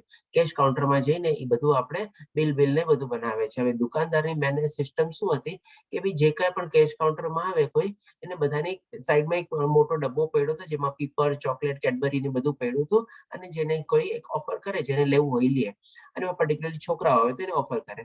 એટલે કે આ નાનો બાળક નહીં જોવે છે તો ઓલો કેશિયર એના બિલ પેમેન્ટ બધું થઈ જાય છે, પછી એને કહે છે બેટા તારામાંથી કઈ જોવે છે, તો ઓલો છોકરો છે ને ના પાડે છે, ના નથી જોતું. ઓકે, દુકાનદાર ફરીથી કહે છે બેટા લે, મમ્મી ના નહીં પાડે, એવી રીતે કહે છે, તો બી ના પાડે છે, ના નથી જોતી. હવે પછી દુકાનદાર મમ્મીને કહે છે કે બે એને કઈ નથી જોતું. તો હવે મમ્મી છે ને છોકરાને પૂછે છે બેટા તને કાંઈમાંથી નથી જોતું, પીપર, ચોકલેટ, કેડબરી કે કઈ? ત્યારે છોકરો છે ને ચૂપ રહે છે, કાંઈ બોલતો નથી. એટલે કે મમ્મી સમજી જાય છે ને દુકાનદાર બી સમજી જાય છે. હવે દુકાનદાર શું કરે છે, પોતાના 2 હાથથી આ તો ખોવો ભરી અને છોકરાને આપે છે બધી પીપર કેડબરી. હવે છોકરો તો એના હાથ કેવડા હોય, નાનો હતો, સાવ નાનો બચ્ચો હતો, 5-6 વર્ષનો હતો, એટલે એ લઈ નથી શકતો. એટલે મમ્મી પછી એને હેલ્પ કરે છે અને એને બધી બેગમાંની રાખે છે. તો હવે આવી રીતે છે ને આપણું પણ એવું જ છે. આપણે ભગવાન પાસે જે માગીએ છીએ ને કેટલું માગીએ આપણે, આપણા હાથ ને બધું બહુ નાનું છે, આપણે કેટલું માગી શકવાના છીએ. પણ જ્યારે ભગવાન શ્રી કૃષ્ણ આપણા ઉપર કૃપા કરે છે, જે આપણે આ અધ્યાયમાં 11, 12 ને બધા શ્લોકમાં સમજી ગયા, એ લોકો રીતે બધાની કૃપા થાય છે આપણા ઉપર જ્યારે આપણે અર્પિત કરીએ છીએ ત્યારે એ કૃપાથી આપણું જે લક્ષ્ય હોય છે ને, કદાચ એના કરતા આપણને 1000 ગણું, લાખ ગણું પણ આપણને વધારે મળી જાય છે. એટલે આપણે એ રીતે બધું આપણે એની ચિંતા કરવાની જરૂર રહેતી નથી. ખાલી આપણે નિષ્કામ કર્મ જે આપણે જે છે ભગવાનને અર્પિત કરીને આપણે સરસ મજાની નિષ્ઠાવાનથી લઈને અને અનાસક્તિ ભાવથી જો આપણે અર્પિત કરીને એવા ભાવથી કર્મ કરીએ આપણને, તો આપણે ભગવાન જે જોતું હોય ને પૂરેપૂરું સરસ મજાનું આપણને આપી દે છે. ઇવન 9મા અધ્યાયમાં આપણે જોશું 22મા શ્લોકમાં ભગવાન શ્રી કૃષ્ણ કહે છે કે મારા ભક્તોની બધી જરૂરિયાત હું પૂરી પાડું છું અને એની પાસે જે છે એનું રક્ષણ બી હું કરું છું. તો આવી રીતે આપણી બધી જરૂરિયાત બી પૂરી થાય છે, કૃપા દ્રષ્ટિ બી થાય છે ભગવાનની. પણ જો આપણે ખાલી આપણો પર્સનલ આપણે ગોલ બનાવી લઈએ અને એના જ ખાતે આપણે મહેનત કરીએ અને જે ફળ મળે આપણે પોતે જ ભોગવીએ, તો પછી ભગવાન શ્રી કૃષ્ણના કહેવા પ્રમાણે આપણે ચોર બી છીએ અને સાથે સાથે આપણે પાપ ખાઈએ છીએ. હવે આપણે જોઈએ 14મા શ્લોકમાં ભગવાન શ્રી કૃષ્ણ આપણને ખાવાથી શરૂઆત કરી. તો હવે ખાવાનું આખી જે મેકેનિઝમ છે ને એ પણ આપણે સરસ રીતે સમજીએ. આજનો અધ્યાય બહુ સરસ છે અને થોડું ઘણું કદાચ 2, 5, 10 મિનિટ વધારે બી લાગે તો પ્લીઝ આપ સૌને વિનંતી કરીશ કે મારી સાથે રહેજો. હવે આમાં 14મા શ્લોકમાં ભગવાન શ્રી કૃષ્ણ કહે છે બધા જીવન દેહ વરસાદથી ઉત્પન્ન થતા અનાજ પર આધાર રાખે છે. ડેફિનેટલી જેમ આપણે જાણી ગયા, ખાધા વગર આપણો ગુજારો ચાલવાનો નથી, શરીર આપણું ચાલવાનું જ નથી. આપણે ક્યારેક આપણે ઇવન ઉપવાસ કરીએ છીએ તો બીજે દિવસે કેવી આપણને ભૂખ લાગે છે, 2 કલાક બી મોડું થાય છે તો કેવા આપણા પેટમાં ઉંદરડા દોડા મળતા હોય છે. આ રીતે ભગવાન શ્રી કૃષ્ણ કહે છે કે બધા જીવો અનાજથી ઉત્પન્ન થતા ઉપર આધાર રાખે છે, અનાજ ઉપર આધાર રાખે છે. હવે અનાજ કેવી રીતે થાય છે, તો કે વરસાદ યજ્ઞના પ્રભાવ દ્વારા ઉત્પન્ન થાય છે અને યજ્ઞ જન્મ સાથે સૂચવેલ ફરજથી ઉત્પન્ન થાય છે. હવે આ જે મેકેનિઝમ ભગવાન શ્રી કૃષ્ણ આપણને સમજાવે છે ને, એ આપણે નેક્સ્ટ સ્લાઇડમાં આવી રીતે સમજી લઈએ. હવે આમને પણ આપણે 2 રીતે સમજશું. જે પ્રમાણે ભગવાન શ્રી કૃષ્ણએ કીધું કે ભગવાન શ્રી કૃષ્ણ કહે છે કે આપણા બધા વેદો અને ઉપનિષદો જે છે ભગવાન શ્રી કૃષ્ણે સંકલન કરેલા છે અને એના થકી જ બધા આપણે ઉદ્ભવેલા છે. હવે આ બધા વેદો ઉપનિષદમાં બી શું બધા પોતપોતાના આપણા જે મનુષ્યના 4 વર્ણાશ્રમ છે અને 4 આપણે આશ્રમ છે. એટલે કે વર્ણ વ્યવસ્થાને 4 ભાગ છે અને આશ્રમના બી 4 ભાગ છે. તો વર્ણ વ્યવસ્થાના જે 4 ભાગ છે આપણે બ્રાહ્મણ, ક્ષત્રિય, વૈશ્ય, શૂદ્ર, અને આપણે આશ્રમના જે 4 ભાગ છે બ્રહ્મચર્ય, ગ્રહસ્થ, વનપ્રસ્થ અને સંન્યાસ. તો જે આપણે વર્ણાપ્રસ્થના જે 4 ભાગ છે એમાં એ લોકોનું શું શું આપણે ઓક્યુપેશન હોય, એ લોકોના ગુણ પ્રમાણે બધું આપણે શાસ્ત્રમાં લખેલું છે. તો આપણે પહેલા જૂના જમાનામાં જે બધી સિસ્ટમ ચાલતી એ આપણે પહેલા લઈ લઈએ, પછી આપણે આજના સંદર્ભમાં બી આપણે એને કનેક્ટ કરશું. તો આ રીતે બધા જે 4 વિભાગો બનેલા છે, બ્રાહ્મણ, ક્ષત્રિય, વૈશ્ય, શુદ્ર, એ લોકો પોતપોતાના પ્રમાણે કર્મ કરે છે અને એ પ્રમાણે કરે છે. હવે જે કંઈ પણ કર્મ કરે છે એ લોકો બધા ભગવાનને અર્પિત કરે છે. કેવી રીતે અર્પિત કરે છે, તો કે ભાઈ એ ટાઈમમાં બધા આવા મોટા મોટા યજ્ઞ થતા, જેમ આપણે અહીંયા જોઈ શકો છો કે અગ્નિ પ્રગટાવીને બધા યજ્ઞ કરેલા છે. હવે યજ્ઞ કરેલાથી જેમ ભગવાન શ્રી કૃષ્ણે કીધું, દેવી દેવતાઓ પ્રસન્ન થાય છે અને કૃપા કરે છે. તો એ કૃપા રૂપે શું કરે છે, તો કે વરસાદ આપે છે, એટલે કે વર્ષા થાય છે. હવે વર્ષા જ્યારે થાય છે તો માની લો આપણે અહીંયા જેમ ખેતીનો એક્ઝામ્પલ લીધેલો છે, તો એ વર્ષા રૂપે પછી સરસ મજાનું ધાન્ય ઉગે છે અને ધાન્ય ઉગી જાય છે પછી એમાંથી આપણે અલગ અલગ વ્યંજનોને બધા આપણે પકવાન બનાવીએ છીએ. હવે આ વ્યંજનોને પકવાન બનાવ્યા પછી બી આપણે ભગવાન શ્રી કૃષ્ણને પહેલા આપણે અર્પિત કરીએ છીએ અને પછી એમાંથી પ્રસાદ રૂપે આપણે ગ્રહણ કરીએ છીએ. તો આ તે થઈ પહેલાના જમાના પ્રમાણેની આખી મેકેનિઝમ. હવે આ જ ચીજને આપણે આજના ટાઈમમાં આપણે કનેક્ટ કરીએ તો ડેફિનેટલી ભગવાન શ્રી કૃષ્ણ તો છે જ, એમણે બધો વેદાને બધાને આપણે સંકલન કરેલું છે, એ પણ બરાબર છે. હવે આના પ્રમાણે આજના યુગમાં શું છે, ઘણા બધા એવા ઓક્યુપેશન બનેલા છે. એમાં આપણે ખેતી ને બધું બી છે જ, પણ સાથે સાથે બાકી બધા બી અઢળક ઓક્યુપેશન થયેલા છે. તો આના સંદર્ભમાં શું છે, આપણા જેવા ગુણ હોય, આપણો જેવો સ્વભાવ હોય, આપણા જેવી લાયકાત હોય, આપણી જેવી કાબેલિયત હોય, જેવું આપણું જ્ઞાન હોય, એ પ્રમાણે છે ને બધા ઓક્યુપેશન આપણે ચૂઝ કરી લેવા જોઈએ અને એ ઓક્યુપેશન પ્રમાણે ચૂઝ કર્યા પછી આપણે એનું નિષ્ઠાપૂર્વક આપણે એ પ્રમાણે કામ આપણે આગળ વધારવું જોઈએ, એટલે કે કર્મ આપણું કરવું જોઈએ. હવે એ કર્મ કરીને આપણે શું છે ભગવાન શ્રી કૃષ્ણને આપણે અર્પિત કરી દેવાનું છે, એટલે કે મનમાં એવા ભાવથી આપણે કરવાનું છે કે ભગવાન મેં મારી મહેનત કરી લીધી, બરાબર છે. જેમ આપણે એક નાનું છોકરું એક્ઝામ આપવા જતું હોય અને પૂરેપૂરી મહેનત કરે, ભગવાનને કહે કે ભગવાન હવે હું તારા ભરોસે છું, એ રીતે આપણે બધું કર્મને બધું આપણે અર્પિત કરી દેવાનું છે. હવે એ જયારે અર્પિત કરી દઈએ છીએ ત્યારે આપણને કૃપા થાય છે. તો કૃપા આપણે કેવી રીતે થાય છે? આજના તારીખમાં કોઈ બિઝનેસ કરતું હોય તો ચાલો એને નફો નહીં બધું થાય, અને કોઈ જોબમાં હોય તો એને સેલેરી નહીં, બધું દ્રવ્ય નહીં મળે. હવે એ બધું જે મળે એનાથી આપણે શું કરીએ? જીવનની બધી આપણી જરૂરિયાતોની ચીજો જે બધું જે છે, ખાવા પીવાનું, કપડા લતા, આ બધું જે આપણે છે એ આપણે ખરીદીએ છીએ, અને એમાંથી પણ થોડું ઘણું આપણે પાર્ટ આપણે ભગવાનને આપણે અર્પિત કરીએ છીએ અને સમર્પિત કરીએ છીએ, એટલે કે દાન રૂપી કે આપણે ક્યાંય એવી સેવા આપણે આપી શક્યા હોય એ રીતે. હવે આ બધી ચીજ આપણે જીવન જરૂરિયાતની બધી આપણે ગ્રહણ કરી, એ પણ આપણે જેમ કે એમાંથી ખાવાનું બધું બનાવીએ, સવારે આપણે ભગવાનને ભોગ ને બધું ધરીએ, અને ભોગ ધર્યા પછી આપણે પ્રસાદ રૂપે આપણે અર્પિત કરીએ. એટલા જ માટે કહે છે કે નોર્મલી આપણે જેટલી જરૂરિયાતો આપણે ઓછી કરીએ એટલું વધારે સારું રહે. તો આ રીતે આપણે જે આપણને આમાંથી જેટલું જોતું હોય ને એટલું જ આપણે એમાંથી આપણને મેળવવાનો અધિકાર છે. બાકી બધી ચીજ ઉપર આપણો કોઈ એવો અધિકાર નથી.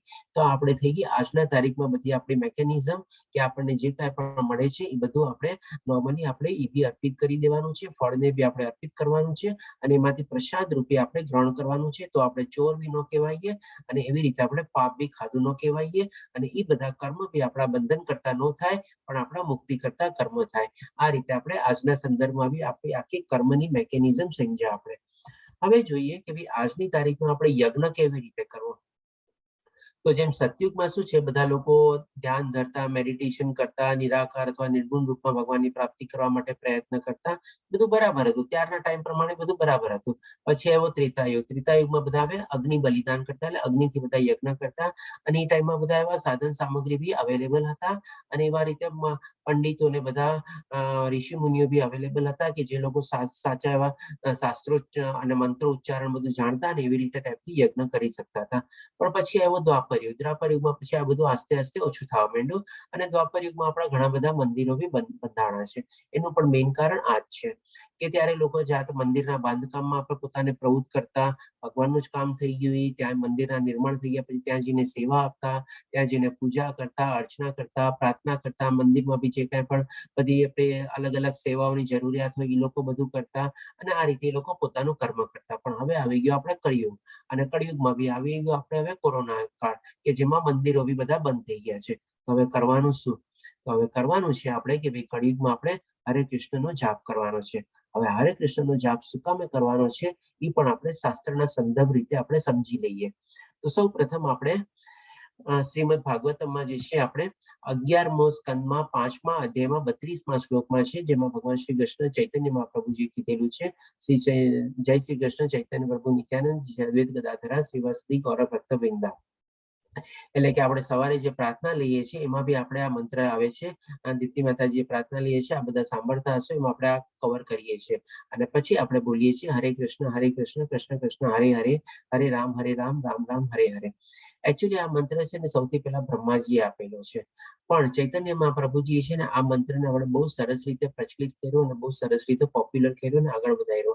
એટલે આપણને ઘણીવાર એમ લાગે છે કે આ મંત્ર આપણને ઇસ્કોન તરફથી અને જેમને વધારે પ્રચલિત કર્યો એવી રીતે આપણને મળેલો છે, પણ આ મંત્ર ઓરિજિનલી બ્રહ્માજીએ આપેલું છે મંત્ર. હવે આપણે જોઈએ કે ભાઈ આપણે શાસ્ત્રો અને પુરાણમાં બી જોઈ લઈએ તો કે બ્રહ્મનાટ્ય પુરાણ કરીને છે, જેમાં આપણે લખેલું છે કે કળિયુગમાં હરિનામ હરિનામ હરિનામ દ્વારા જ મોક્ષ પ્રાપ્ત કરી શકાય છે. હરિનામ સિવાય કળિયુગમાં મોક્ષનો બીજો કોઈ રસ્તો નથી, બીજો કોઈ રસ્તો નથી, બીજો કોઈ રસ્તો નથી. કૃષ્ણ અને કૃષ્ણના નામ અવિભાજ્ય છે. કળિયુગમાં કૃષ્ણ પોતે હરિનામના રૂપમાં અવતરી લે છે. સમગ્ર વિશ્વનો ઉદ્ધાર હરિનામ દ્વારા જ શક્ય થઈ શકે છે. તો આ રીતે છે. હવે આપણે ઇવન શ્રીમદ ભાગવતમમાં બી આપણે 10મા અધ્યાયમાં જોશું, 25મા શ્લોકમાં ભગવાન શ્રી કૃષ્ણ કીધેલું છે કે યજ્ઞોમાં બધા જાપ મંત્ર બી હું છું. એટલે કે આપણે જે બધા આપણે જાપ કરીએ તો એ પણ આપણો યજ્ઞ છે, અને એ યજ્ઞ પણ ભગવાન શ્રી કૃષ્ણનું જ આપણે નામ લઈને કરીએ છીએ. એટલે કે આપણે જે મહામંત્ર જે છે હરે કૃષ્ણ કૃષ્ણ કૃષ્ણ હરે હરે, હરે રામ રામ રામ હરે હરે, એ મંત્રનો જાપ લઈને જો આપણે કરીએ તો આપણું સરસ મજાનો આપણો યજ્ઞ બી સાથે સાથે કમ્પ્લીટ થાય છે. હવે ભગવાન શ્રી કૃષ્ણ એક આપણી કર્મની મેકેનિઝમ સમજાવ્યા પછી આ શ્લોકમાં એને સમરાઇઝ કરે છે. તેથી કર્મના ફળમાં આસક્ત થયા વગર, કર્મફળની ઈચ્છા છોડી અને મનુષ્ય પોતાનું કર્તવ્ય સમજીને નિરંતર કર્મ કરતા રહેવું જોઈએ. મરીએ ત્યાં સુધી આપણે નિરંતર કર્મ કરવાનું જ છે, કારણ કે અનાસક્ત રહીને કર્મ કરવાથી મનુષ્યને પરમેશ્વરની પ્રાપ્તિ થાય છે. અને આવી રીતે જો આપણે કર્મ કરીએ તો આપણને ભગવાનની પ્રાપ્તિ થાય છે, જે આપણા જીવનનું એકમાત્ર લક્ષ્ય છે અને એકમાત્ર જ લક્ષ્ય હોવું બી જોઈએ. એના સિવાય બીજું કોઈ આપણું લક્ષ્ય બી હોવું જોઈએ ભગવાનની પ્રાપ્તિ સિવાય, કારણ કે નહીં તો પછી આપણે મનુષ્ય જીવનને આપણે યુઝ ન કર્યો કહેવાય, આપણે એને મિસયુઝ કર્યો કહેવાય, જો આપણે ભગવાનના વારામાં આપણે જ્ઞાન ન મેળવીએ અને એને પ્રાપ્તિ કરવા માટેની આપણે કોશિશ ન કરીએ. તો આ રીતે ભગવાન શ્રી કૃષ્ણે આખો આજ આપણે કહીએ ને કર્મની જે મેકેનિઝમ સમજાવી, આખી જે થિયોરી આપણને સમજાવી, એ આ શ્લોકમાં આપણે સમરાઇઝ કરે છે. હવે ભગવાન શ્રી કૃષ્ણ થોડુંક બીજું આપણને જ્ઞાન બી આપે છે, જે બી આપણે કવર કરી લઈએ. હવે આમાં ભગવાન શ્રી કૃષ્ણ આપણને કહે છે કે ભાઈ મહાપુરુષ જે આચરણ કરે છે તેનું અનુસરણ સામાન્ય માણસો કરે છે અને ઉદાહરણ આચરણ દ્વારા તે જ આદર્શ પ્રસ્થાપિત કરે છે, તેનું સમગ્ર જગત અનુસરણ કરે છે. હવે ગઈકાલે મેં આપને કીધું હતું કે ભાઈ અનુસરણ અને અનુકરણ બેનું આપણે સરસ મજાનો ડિફરન્સ શું છે, તફાવત શું છે, એ આપણે સમજ્યા હતા. તો એના જ માટે મેં ત્યારે કીધું હતું કે આપણે કર્મયોગમાં આપણને કામમાં આવશે. તો તમે જોઈ શકો છો કે આખા શ્લોકમાં આપણે બધી જગ્યાએ અનુસરણ વર્ડ છે, અનુકરણ વર્ડ ક્યાંય છે નહીં. હવે એ ચીજ આપણને ભગવાન શ્રી કૃષ્ણ હજી એક અધ્યાયમાં બી સમજાવશે કે ભાઈ અનુકરણ ક્યારેય કરવું ન જોઈએ. હવે અહીંયા ભગવાન શ્રી કૃષ્ણ આપણને જે સમજાવે છે એ આપણે પહેલા કવર કરીએ. એટલે કે મહાપુરુષ જે આચરણ કરે છે અને તેનું અનુસરણ સામાન્ય માણસો કરે છે. હવે આ ભગવાન શ્રી કૃષ્ણ શું કામ કહે છે અર્જુનને ફરીથી કે ભાઈ આજે અર્જુન બહુ પ્રતિષ્ઠિત આપણે ક્ષત્રિય હતો અને બહુ નામી આપણે ક્ષત્રિય હતો. જો એ ટાઈમે યુદ્ધ ભૂમિ છોડીને વયો જાત તો કેવો દાખલો બેસાડત. એટલે કે એ ફરીથી યાદ કરવા માટે અહીંયા કહે છે કે જે મહાપુરુષ લોકો આચરણ કરે છે એને બાકી બધા લોકો જન સમુદાય લોકો એને અનુસરે છે. અને આ રીતે જો ઉદાહરણ તરીકે પોતે પોતાનો દાખલો બેસાડીને જો પ્રસ્થાપિત કરશે તો સમગ્ર જગત એનું અનુસરણ કરશે. નહીં કે તું જે અત્યારે વિચારસ કે ભાઈ આમ થઈ જશે, કૌટુંબિક પરંપરા આવી રીતે તૂટી જશે, મને કઈ આનંદ નહીં મળે, મને કરુણા થઈ ગઈ છે, ત્યારે બધા લોકો કોઈ એમ નહીં બોલવા આવે કે ભાઈ અર્જુનના મનમાં કરુણા આવી ગઈ, બિચારા બધા સગાવાલાને જોઈને એને મારવાની ઈચ્છા ન થઈ અને એને તો બધાને કૌટુંબિક પરંપરાનું વિચાર્યું અને એના માટે યુદ્ધ છોડીને વયો ગયો. બધા લોકો તને એવી જ રીતે બોલશે, તારી નિંદા કરશે. એટલા માટે અહીંયા તારે એવો દાખલો બેસાડવાનો છે કે ભાઈ તારે સ્વધર્મ, તારો પોતાનો કર્તવ્ય કર્મ સમજીને એ કર્મ કરવાનું છે અને લોકોને એ પ્રમાણે દાખલો બેસાડવાનો છે કે ભાઈ આ રીતે પોતાનો સ્વધર્મ ગમે તે પરિસ્થિતિમાં, ગમે તે સંજોગોમાં આપણે નિભાવવો જ જોઈએ. આપણે એનાથી ક્યારેય આપણે છટકબારી ગોતવાની જરૂર નથી. આ રીતે ભગવાન શ્રી કૃષ્ણને આ સમજાવે છે આમાં. હવે ભગવાન શ્રી કૃષ્ણ આપણને જે લોકો આવી રીતે કર્મ કરતા હોય એના બારામાં બી થોડું સમજાવે છે કે એને બીજા લોકોને કેવી રીતે બોધપાઠ ને બધું આપવો જોઈએ. તો વિદ્વાન મનુષ્ય એટલે કે ભગવાન શ્રી કૃષ્ણ હવે એને બધાને વિદ્વાન મનુષ્યો કહે છે. વિદ્વાન મનુષ્યો બે રીતે કહે છે, કારણ કે એને આત્મજ્ઞાન હોય છે અને સાથે સાથે એને કર્મ કેવી રીતે કરવાનું એનું પણ એને જ્ઞાન હોય છે. એટલા માટે વિદ્વાન મનુષ્યો છે. વિદ્વાન મનુષ્યો એટલે કે ત્યાં એક બાજુ થઈ ગયા. હવે બીજી બાજુ સકામ કર્મોમાં આસક્ત એવા અજ્ઞાની લોકો, એટલે કે જે આ લોકો પોતાના ગોલ બનાવીને ચાલતા હોય અને પોતે પોતાનો ભોગવાનો ઈચ્છા રાખતા હોય, એટલે કે એમાં આસક્ત બી હોય, એના માટે ભગવાન શ્રી કૃષ્ણ કહે છે કે અજ્ઞાની લોકો. અને આ બાજુ કોને કીધા તો કે ભાઈ વિદ્વાન માણસો.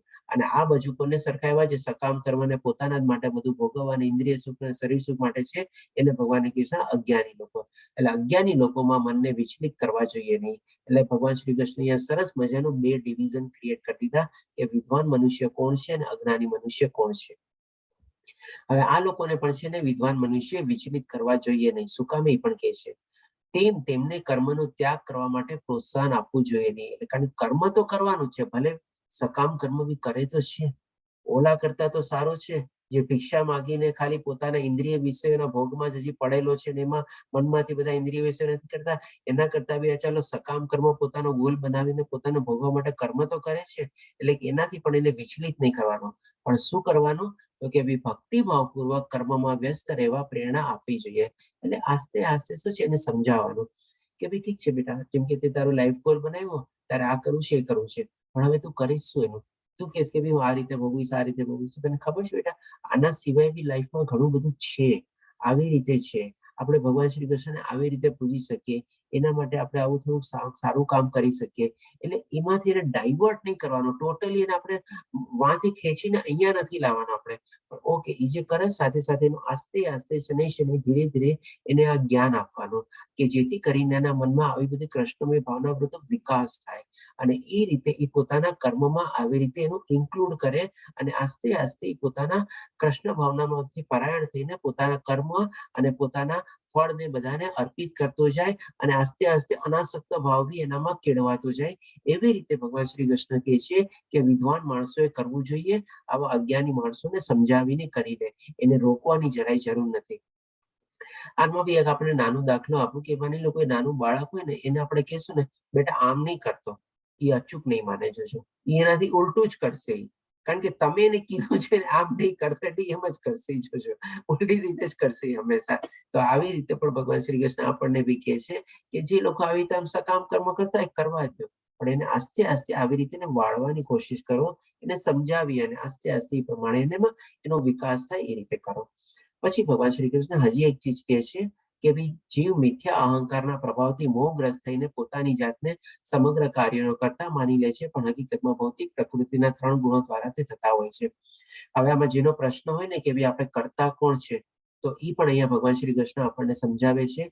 હોઈ શકે આ ચીજ આપણને અત્યારે ક્લિયર નહીં થાય, પણ આપણે જયારે 14મો અધ્યાય લેશું ગુણોત્તરી વિભાગ્યો, એમાં સરસ રીતે આપણે જાણશું કે કેવી ટાઈપના કરતા હોય છે અને કેવા ભાવથી બધા લોકો કરતા કર્મક ને બધું કરતા હોય છે. અહીંયા ખાલી આપણે એટલું સમજી લઈએ કે આપણે આપણી પોતાની જાતને કરતા માનીએ છીએ, પણ એકચ્યુઅલી આપણે પોતે કરતા નથી. આપણે હંમેશા હોય છે ને કે મેં આ કર્યું એટલે આમ થયું, મારા કારણે આમ થયું, હું નહોતો આમ નો થાત, હું નહોતો એમ નો થાત, એવું બધું આપણે પોતાની જાતને બધા સર્વ કાર્યોનો કરતા તરીકે માની લઈએ છીએ, પણ એ એકચ્યુઅલી હકીકત છે નહીં. ભગવાન શ્રી કૃષ્ણના કહેવા પ્રમાણે આ જે ભૌતિક પ્રકૃતિના જે 3 ગુણો જે છે એ આપણને કર્મ કરવા માટે બાધ્ય કરે છે, ને આપણે એવી રીતે એક્ટ કરીએ છીએ, આપણે ખાલી નિમિત્ત બની છે અને એવી રીતે આપણે કરતા બનીએ છીએ અને પછી આપણે માની લઈએ છીએ કે હવે મેં કર્યું, કારણ કે સારું થયેલા બધા ક્રેડિટ લેવા આપણે ભાગીએ છીએ અને ખરાબ થયું પછી આપણે બીજા ઉપર દોષ કરીએ છીએ. પણ જે એકચ્યુઅલી ત્રિગુણી માયા જે છે એના પ્રભાવ હેઠળ જ આ બધા આપણે હકીકતમાં ભૌતિક પ્રકૃતિના 3 ગુણો દ્વારા તે થતા હોય છે. તો અહીંયા જો આપણને ક્લિયર ન થાય તો કઈ વાંધો નહીં, 14મા અધ્યાયમાં આપણે બહુ સરસ રીતે આપણે ક્લિયર કરશું. હવે પછી અર્જુનને પ્રશ્ન થાય છે. અર્જુને કહ્યું, હે કૃષ્ણવંશી, જાણે કે, જાણે નથી જાણે છે, જાણે કે બળજબરીથી તેમાં પરોવાયો હોય તે મનુષ્ય ઈચ્છતો ન હોવા છતાં પાપ કર્મ શામાંથી પ્રેરિત થાય છે, પાપ કરવા માટે શું કામે પ્રેરાય છે. આનો પણ હવે ભગવાન શ્રી કૃષ્ણ બહુ સરસ મજાનો જવાબ આપશે. આજની તારીખમાં બી આપણે પ્રેક્ટિકલ લાઈફમાં જોઈએ છીએ કે આપણે ઘણી ચીજો શું છે ઘણીવાર ઈચ્છતા નથી હોતા, પણ આપણે કમ્પલસરી કરવી પડે છે. આપણે એના માટે બાધ્ય થઈ જઈએ છીએ એવું કરવા માટે. તો એ પણ ચીજ શું કામ થાય છે એ ભગવાન શ્રી કૃષ્ણ આપણને સમજાવશે. તો 38મા શ્લોકમાં ભગવાન શ્રી કૃષ્ણ 3 કમ્પેરિઝન આપીને સમજાવે છે અને આ 3 કમ્પેરિઝન અલગ અલગ માત્રામાં પ્રમાણે કમ્પેરિઝન છે. એટલે કે જેવી રીતે અગ્નિ ધુમાડાથી, દર્પણ ધૂળથી તથા ભ્રૂણ ગર્ભાશયથી આવૃત હોય છે, તેવી રીતે જીવાત્મા આ કામ વડે વિભિન્ન માત્રામાં આવૃત હોય છે. હવે આમાં 2 ચીજ આપણે સમજવાની છે. સૌથી પહેલા જે 3 કમ્પેરિઝન આપણે સમજી લઈએ, પછી જે ભગવાનનો અહીંયા કહેવાનો મતલબ છે કે વિભિન્ન માત્રામાં, એને પણ આપણે સમજી લઈએ. પહેલા આપણે આ લોએસ્ટ આપણે આવે છે, આમાં પણ લેવલ પ્રમાણે છે વિભિન્ન માત્રા, એટલા માટે નીચેથી લઈને ઉપર આપણે જશું. અહીંયા એવી ભગવાને અહીંયાથી શરૂઆત કરી છે અગ્નિ ધુમાડાથી. જેમ આપણે માની લો ક્યાંય બી આગ લાગી હોય તો પેલા આપણને ધુમાડો દેખાય, હવે જેમ જેમ પછી આગ ઉપર વધે અને આ ધુવાળો થોડોક આગળ વધતો જાય પછી આપણને આગના પ્રગટે. એટલા માટે કહેવાય છે કે where there is smoke there is fire, જ્યાં જ્યાં ધુમાડો છે ત્યાં આગ છે જ. આપણે એ રીતે, એટલે કે પહેલા આગ ધુમાડાથી કવર થયેલી હોય છે, પછી જેમ જેમ અગ્નિ વધારે થાય છે ત્યારે અગ્નિ આપણને દેખાવા માંડે છે. પછી બીજી કમ્પેરિઝન આપે છે ભગવાન શ્રી કૃષ્ણ અરીસાની, એટલે કે દર્પણ. એટલે કે આપણે ધૂળથી માની લો ઘણો જૂનો અરીસો પડ્યો હોય એના પર ધૂળ લાગેલી તો કોઈ કામનો નથી આપણને. હવે જયારે આપણે ધૂળ ને બધી હટાવીએ ત્યારે આપણને અરીસો કામમાં આવે, એમાં આપણને આપણો ચહેરો દેખાય. પછી ત્રીજી કમ્પેરિઝન કે છે અહીંયા ભગવાન શ્રી કૃષ્ણ ગર્ભાશયની. હવે ગર્ભાશયમાં જયારે આપણે બાળકનો ગ્રોથ થતો હોય, બાળક હોય ત્યારે તમે વિચારો કે કેવા ઓલા કવર્ડ હોય છે, એમ્બ્રોય જેને કે એમાંથી એટલે ગર્ભાશય આવરણથી કવર હોય છે. તો હવે એમની અંદર જે બચ્ચું હોય છે, બાળક હોય છે, એને હલવાની કે ડલવાની કોઈ જગ્યા હોતી નથી. એકદમ સ્થિર રૂપે કેવું આમ ઓલી સંકોચાયેલું હોય છે અને એની અંદર એટલે નાળ રૂપે આપણે એનું પોતાનું ભરણ પોષણ નહીં થાય છે, પણ પોતે કઈ હલી શકતો નથી. એટલે કે એકદમ સ્થિર તરીકેનો થાય છે અને આસ્તે આસ્તે એ ગ્રો થતું રહે છે અને જેમ જેમ ગર્ભાશય વધતું જાય છે એ પ્રમાણે વધતો જાય છે. તો આ ત્રીજી કમ્પેરિઝન આપે છે.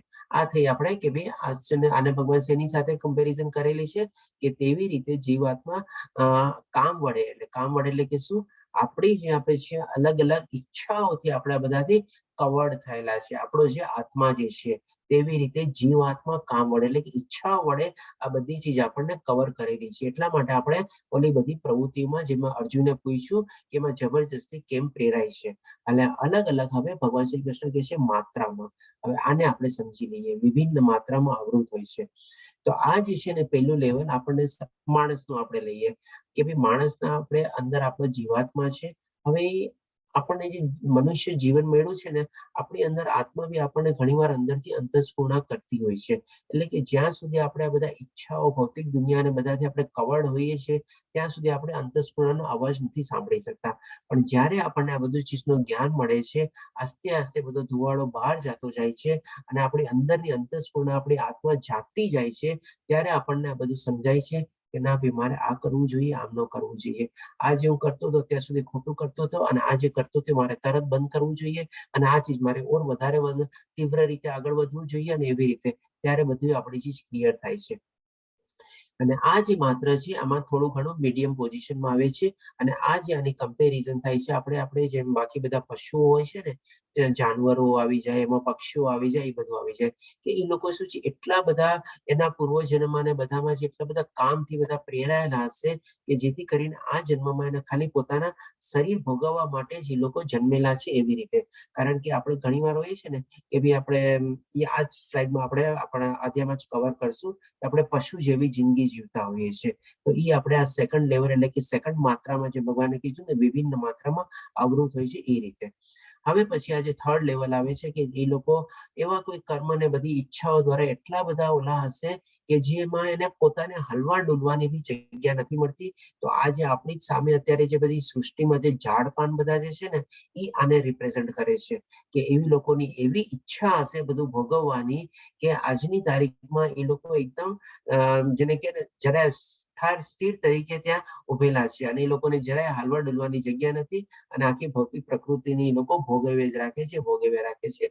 આ રીતે તો આ ત્રણ કમ્પેરિઝન ભગવાન શ્રી કૃષ્ણે આપેલી છે આપણને, કે ભાઈ અલગ અલગ માત્રામાં બધા કવર થયેલા હોય છે. હવે આને આપણે ઓર સરસ રીતે થોડુંક હજી ઓર ક્લિયર કરશું. હવે પેલા 41મા શ્લોકમાં લઈ લઈએ. આપણે લાસ્ટ સ્લાઇડમાં જે છે ને કે આપણે અલગ અલગ લાઈફના કેવા સ્તર હોય છે એમાં આમાં પણ એ પણ કામમાં આવશે કવર કરવામાં. પેલા આપણે જોઈએ કે 41મા શ્લોકમાં ભગવાન શ્રી કૃષ્ણ શું કહે છે. માટે હે ભરતવંશીઓમાં શ્રેષ્ઠ અર્જુન, શરૂઆતમાં જ ઇન્દ્રિયનું નિયમન કરીને પાપના મહાન પ્રતીકનું દમન કર, અને જ્ઞાન તથા આત્મ સાક્ષાત્કારમાં વિનાશ કરતાનો વધ કર. એટલે કે આપણે જે કાંઈ પણ ભગવાન શ્રી કૃષ્ણ શું કીધું કે ભાઈ આ જીવાત્મા કામ વડે એટલે કે આ બધી ઈચ્છાઓને આપણે દમન કરવાનું છે, ઈચ્છાઓને કંટ્રોલ કરવાની છે. એના માટે ભગવાન શ્રી કૃષ્ણ કહે છે કે શરૂઆતમાં જ, એટલે શરૂઆતના મિનિંગ બે છે. એટલે કે જેવી આપણા મનમાં આવી બધી ઈચ્છાઓ પ્રગટ થાય ત્યારે આપણે સમજી લેવાનું કે ભાઈ શું છે, આ બધું જરૂરી છે, ઓકે તો ઠીક છે. બાકી નહીં તો ભાઈ આપણે બધી ઈચ્છાઓ ઘણી બધી મોસ્ટલી આપણી બધી ઈચ્છાઓ નકામી હોય છે. ત્યાં જ આપણે ઈચ્છાને રોકી દેવાનું, કારણ કે જો એની સાથે આપણે લાગણી જોડીએ પછી એમાં પ્રવૃત્ત થઈએ તો જેમ આપણે ગયા અધ્યાયમાં 62મા અને 63મા શ્લોકમાં જોઈ ગયા કે કેવી રીતે ક્રોધ બધો ઉત્પન્ન થાય છે અને કેવી રીતે વિનાશ નોતરે છે એ થાય છે. અને બીજો મિનિંગ છે શરૂઆતમાં કે ભાઈ આપણે જાગ્યા ત્યારથી સવાર, જેમ અહીંયા સામે નાના બાળકોનો ફોટો છે, જો ત્યારથી આપણે બધું સમજી ગયા હોય તો બહુ જ સારું, પણ જો નથી થયા તો જાગ્યા ત્યારથી સવાર, આજથી અને અત્યારથી આપણે શરૂ કરીએ કે ભાઈ આપણા બધા ઇન્દ્રિયોનો આપણે એને કાબુમાં રાખવાની કોશિશ કરીએ, એના ઉપર વશ મેળવવાની કોશિશ કરીએ, એના ઉપર પ્રભુત્વ આપણે મેળવીએ કે જેથી કરીને આપણને સાચું જ્ઞાન ને બધું પ્રાપ્ત થાય, અને જે આપણે આત્મ સાક્ષાત્કારના રસ્તા ઉપર જે આપણને વિઘ્ન રૂપે છે એને આપણે ઓળંગીને એનો આપણે વધ કરીએ, અને એના આપણે આત્મ સાક્ષાત્કાર ઉપર આપણે આગળ વધીએ. આ રીતે ભગવાન શ્રી કૃષ્ણ 41મા શ્લોકમાં કહે છે. હવે આવે છે 42મા શ્લોકમાં, જે આપણે કીધું ને કે ઓલા શ્લોકને આપણે લેશું એ રીતે. તો અહીંયા ભગવાન શ્રી કૃષ્ણ કહે છે કર્મેન્દ્રિયો જળ પદાર્થ કરતા ચડિયાતી છે. કર્મેન્દ્રિયો એટલે આપણે જાણી ગયા 5 કર્મેન્દ્રિયો, જળ પદાર્થ એટલે કે આ બધી આપણને બહારમાં જે સૃષ્ટિ અને બધું જે દેખાય છે, આપણે આને મળવું છે, ઓલાને મળવું છે, આ જગ્યાએ જવું છે, આ ચીજ મેળવવી છે, બધી નિર્જીવ વસ્તુને બધું હોય છે, બધી આપણે જળ પ્રકૃતિ છે, એટલે કે એને જળ પદાર્થ કહેવાય છે. અને મન એટલે આ મને આપણે ઇન્દ્રિયો કરતા બી ચડિયાતી છે, એટલે કે આપણા જ્ઞાનેન્દ્રિયો બી આવી ગઈ, અને એના કરતા બી ચડિયાતી આપણી બુદ્ધિ જે છે, અને બુદ્ધિથી પણ ચડિયાતી આપણે આત્મા છે આપણે. હવે આ આપણે કેવી રીતે કવર થયેલી હોય છે એ આપણે આ પિક્ચરમાં સમજીએ. એક સરસ મજાનું અહીંયા પિક્ચર છે આપની સામે, જેમાં આપણે એક એક કરીને આપણે દેખાશે આપણે. જેમ કે અહીંયા 5 ઘોડા જે છે, આ 5 ઘોડા આપણા કર્મેન્દ્રિયો અને જ્ઞાનેન્દ્રિયોને રિપ્રેઝન્ટ કરે છે. આમાં જ આપણે અલગ અલગ આપણી બધી ઈચ્છાઓ ને બધી આપણી જાગૃત થાય છે. હવે આ 5 ઘોડાને લગામ રૂપી કોણ કંટ્રોલ કરે છે? તો કે આપણે આ બધા જે લગામ રૂપી બધા દોરડા જે છે, આપણે મન જે છે લગામ, એ આપણું મન જે છે. જો મનના આપણા દોરડા બધા ઢીલા હોય તો આ બધી 5 ઇન્દ્રિયોને બધા એના જે વિષયો છે અને જે બધા આકર્ષણો છે, આપણને જ્યાં ફાવે ત્યાં આપણને લઈ જાય, જો આ બધા દોરડા ઢીલા હોય તો. પણ એ જો દોરડા આપણે જે લગામ રૂપી જે દોરડા જે છે, આપણી ઇન્દ્રિયો ઉપર અને ઇન્દ્રિયના વિષયો ઉપર જો આપણે કાબુમાં રાખીએ, અને કાબુમાં આપણે કેવી રીતે રાખી શકીએ? તો કે આપણી બુદ્ધિ દ્વારા. આપણે બુદ્ધિ દ્વારા જો આપણે મનને કેળવીએ, અને મનને કેળવીને આપણે ઇન્દ્રિયો અને ઇન્દ્રિયના વિષયો આપણે જો કાબુમાં રાખીએ, તો સરસ મજાની જે આપણે પાછળમાં જે આત્મા જે છે, એનો આપણે આત્મ સાક્ષાત્કારની બધું આપણે કરી શકીએ. પણ અહીંયા તમે જોઈ શકો છો કે ભાઈ આત્માની બિચારાની હાલત કેવી છે, આપણે કેવું ભય રીતે છે. કારણ કે આપણે શું છે, આપણે આ બધા ઇન્દ્રિયોના બધા વિષયો ઉપર આપણો કાબુ નથી. એટલે આપણો જે શરીર રૂપી જે આખો જે રથ જે છે, એ રથ આમ તેમ આખો ભાગ્યા કરે છે. અને બિચારી આત્મા આપણે કેટલીઓની ભયભીત ને બધું જે છે, તમે આ પિક્ચરને યાદ રાખજો, કારણ કે આ પિક્ચરને આપણે હજી 1-2 આપણે અધ્યાયમાં બી આના સંદર્ભમાં આપણે લેશું આપણે.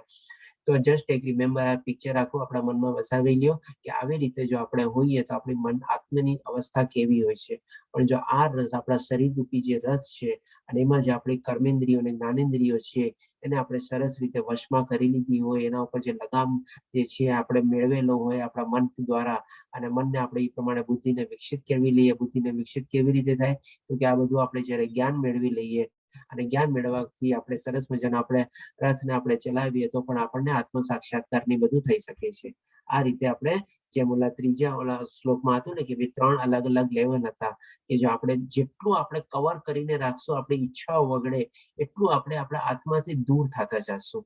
એટલે કે પછી આપણે એક સિચ્યુએશન એવી આવશે, જેમ ગર્ભાવસ્થા જેવી હશે, આપણે એકદમ જડ જેવાનેમાં થઈ જશું. ખાલી આપણે શરીર સુખ અને ઇન્દ્રિય સુખમાં જ પડ્યા રહેશું. આપણે આત્મા આપણે ટોટલી આપણે ભૂલી ગયા હશું. તો પછી હોઈ શકે આપણને આગલો જન્મ એવી રીતે બી મળી શકે. એટલે બસ ભોગવ બેઠો બેઠો ઉભો બસ આખી એવી રીતે. પણ જો આપણે અગ્નિરૂપી બધા ધુવાડાને દૂર કરશું, અને આપણી પ્રજ્વલિત અગ્નિને આપણે પ્રજ્વલિત કરશું, એટલે કે આપણી અંદર આત્માને આપણે સ્ફૂર્ણા આપીને આપણે ઓર પ્રગટાવશું આપણને, તો આપણને આત્મ સાક્ષાત્કાર બી થઈ શકશે. આ રીતે આપણે અહીંયા 5મો ત્રીજો અધ્યાય પૂરો થાય છે.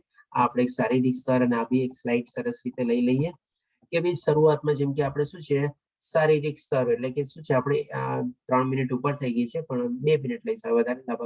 લાસ્ટ સ્લાઇડ જ છે આપણે, કે શારીરિક સ્તર ઉપર જો જીવતા હોઈએ, એટલે કે આપણે શું કરવું? ખાવું, પીવું અને મોજ કરવું. તો એ આપણે જાનવરની જિંદગી જેવી જ જીવીએ છીએ આપણે.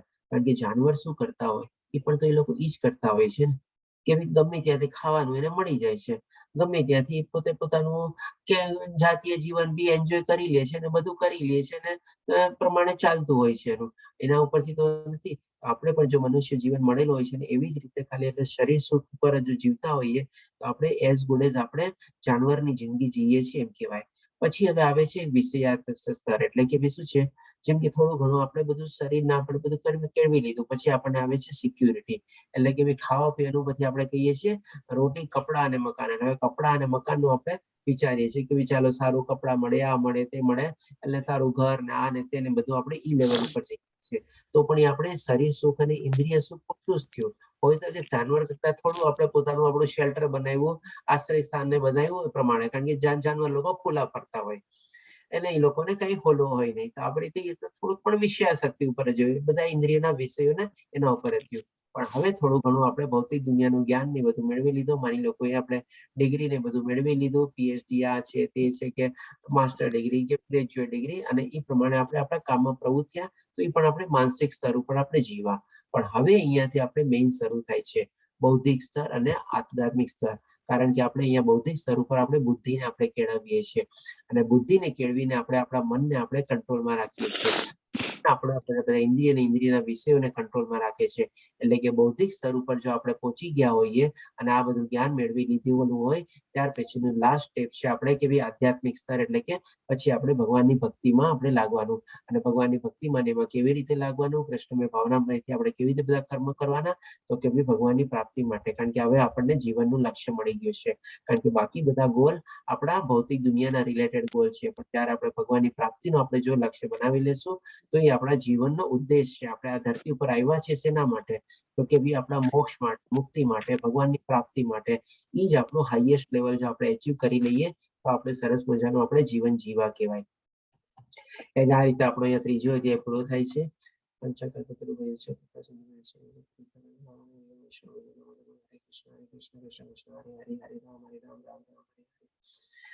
હવે જો કોઈને પ્રશ્ન હોય તો લઈ શકીએ છીએ આપણે. રાજે 5 મિનિટ મેં આપની વધારે લીધી છે. અધ્યાય થોડો મોટો બી હતો અને સરસ હતો, થોડું ડિટેલમાં સમજવાનું હતું. જી રાજેન્દ્ર પ્રભુજી, આપ પૂછી શકો છો. હરે કૃષ્ણ પ્રભુજી. હરે કૃષ્ણ પ્રભુજી. આપણે આ જે રથરૂપી બધું બતાવ્યું કે ઇન્દ્રિયો અને આત્મા અને મન અને બુદ્ધિ, તો મન અને બુદ્ધિમાં ફરક શું છે અને કેવી રીતના ફરક કરી શકાય? રાજેન્દ્ર પ્રભુજી, આપણે જ્યારે ઇન્દ્રિય તો સમજી શકીએ છીએ, પણ મન અને બુદ્ધિ એ બંને વસ્તુમાં ડિફરન્સ કેવી રીતના કરી શકાય અને કેવી રીતના સમજી શકાય? આપણે છે ને હવે જયારે આપણે 7મો અધ્યાય લેશું ને ત્યારે છે ને ભગવાન શ્રી કૃષ્ણ આપણને સમજાવે છે કે આપણું અને સોરી 13મો અધ્યાય, 7મા અધ્યાયમાં ભગવાન શ્રી કૃષ્ણ આપણને કહે છે કે મન, બુદ્ધિ અને અહંકાર એ 3 ચીજ આપણને કહે છે. અને 13મા અધ્યાયમાં આપણે ક્ષેત્રના વિભાગ યોગમાં આપણને સમજાવશે કે આપણું આ શરીર 31 ચીજોથી બનેલું છે, જેમાં ભગવાન શ્રી કૃષ્ણ આપણને મન, બુદ્ધિ, અહંકાર ને બધાને અલગ અલગ રીતે સમજાવેલું છે.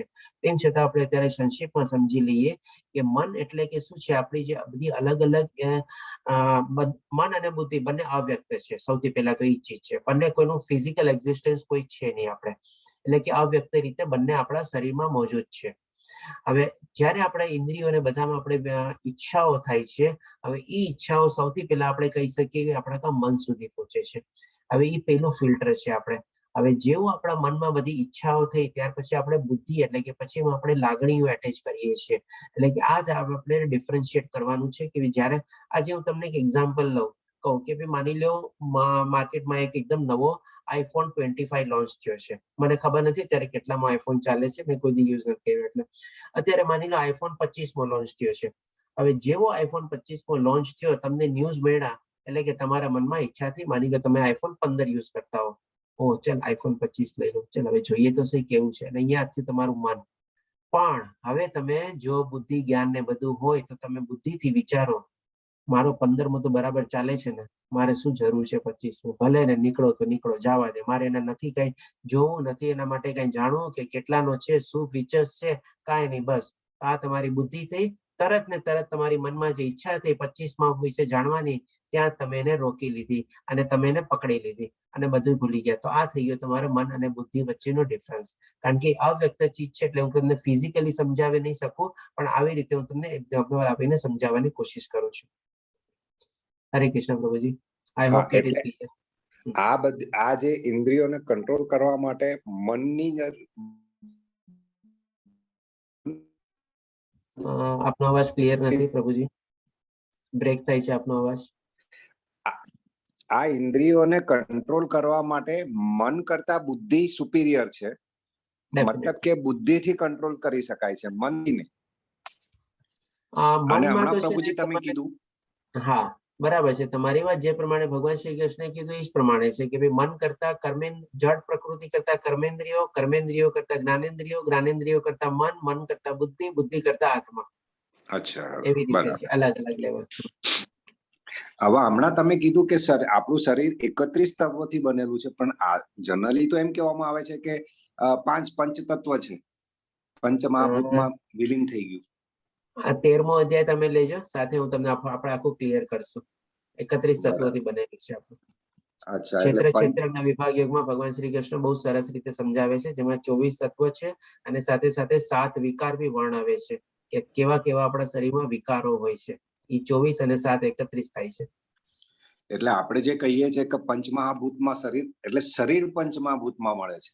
શરીરની આત્મા અંદર પંચ મહાભૂતો છે જ, 5 તો એ છે જ. હા, 24 માં 5 સૌથી પહેલા એ જ છે, 5 મહાભૂતો. બરાબર, ધન્યવાદ પ્રભુજી. હરે કૃષ્ણ. હરે કૃષ્ણ. હિના માતાજી, આપનો હેન્ડ રેઝ છે, તો પ્રશ્ન પૂછી શકો છો. હરે કૃષ્ણ પ્રભુજી.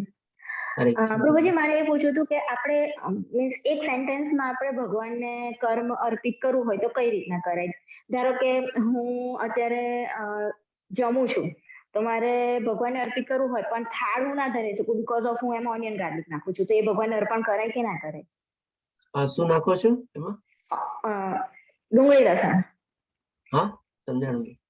ડુંગળી ને લસણ, ઓનિયન ગાર્લિક. અચ્છા, હા, એ આપણે ભગવાન ધરાઈ ના શકીએ પણ જમતી વખતે આપણે કોઈ એક સેન્ટેન્સમાં આપણે ભગવાનને કેવું હોય કે મીન્સ આ જેવી ખાઉં છું એ તમને અર્પણ, તો એવી રીતનું થઈ શકે કે ના થઈ શકે? હા, એ રીતે બી થઈ શકે. નોર્મલી આપણે ડુંગળી લસણ વાળું ધરાવતા નથી ભગવાનને, પણ જેવી રીતે તમે કઈ બી આપણે ભોજન શરૂઆત કર્યા પહેલા સૌથી પહેલા શું છે, આપણે સ્તુતિ કરીએ, ભગવાનને આપણે પૂજા કરીએ અને ભગવાનનું આપણે નામ લઈએ, અને એ પ્રમાણે પછી આપણે કહીએ ને સાથે સાથે આપણે ભગવાનને થેન્ક્સ કહેવાનું કે ભાઈ આજે જે મને ભોજન ને બધું મળ્યું છે એના માટે હું થેન્ક્સ કરું છું અને આપણે અર્પિત કરીને આ પ્રમાણે હું ભોજન લઉં છું. તો આવી રીતે ભોજન પ્રાર્થના બી છે. જો તમે જેમાં પહેલા એ આખી ભોજન પ્રાર્થના કરો તો પણ બહુ સરસ આપણને બેનિફિટ મળી શકે છે. એ રીતે બી કરી શકો છો. અને હજી તમે ભોજનનું જે નામ લીધું છે તો સાથે સાથે હું તમને હજી કહીશ કે ભોજન કરતી વખતે નોર્મલી જે તમારા ચહેરાથી મને લાગે છે કે યુ આર યંગસ્ટર્સ, તમારે તો જે યંગસ્ટર્સ લોકોને આજકાલ બહુ એક કુટેવ પડી ગઈ છે. ભોજનની સાથે સાથે શું છે, બાજુમાં મોબાઈલ જોવે અથવા તો ન્યૂઝપેપર જોવે, મેગેઝિન જોવે, બુક જોવે, અને કાંઈ ન હોય તો ટીવી જોવે. ટીવીની સામે ચાલુ રાખીને ભોજન કરે. તો આ ચીજ છે ને સૌથી વધુ ખોટી ચીજ છે. એ ચીજ એકદમ બંધ કરી દો. મોબાઈલ, ટીવી, આ તે ગેજેટ બધું બંધ. ખાલી ભોજન કરો, એને પૂરેપૂરું રિસ્પેક્ટ આપી અને તમે ગ્રહણ કરો. કારણ કે એમાં હું તમને આજે એક એક્ઝામ્પલ આપું. માની લો તમારી સામે કોઈ તમારો ફ્રેન્ડ આવ્યો અને તમે જેમ કે હાથમાં મોબાઈલ લઈ, ઓલો બિચારો ફ્રેન્ડ તમને બોલે છે, કંઈક સમજાવે છે, અને તમે હાથમાં મોબાઈલ જોઈએ, હા હા શું છે બોલ, હા બોલ ને, હા હું સાંભળું છું, બોલ ને. ઓલા સામે વાળાને કેવું ઇન્સલ્ટિંગ ફીલ થાય કે ભાઈ મારી વાત સાંભળે છે કે મોબાઈલમાં જોવે છે. પણ જો હવે એ ચીજ તમે ખાવાની સાથે જો કરતા હો તો એને પણ તો ઇન્સલ્ટિંગ લાગે. અને આપણે જે ખાઈએ છીએ તો ભગવાનનો પ્રસાદ રૂપી જે છે, કારણ કે ભગવાન શ્રી કૃષ્ણ પોતે કીધું કે મારી કૃપાથી અનાજ ને બધું પાકે છે, એ પ્રમાણે માણસ એનું ગ્રહણ કરે છે.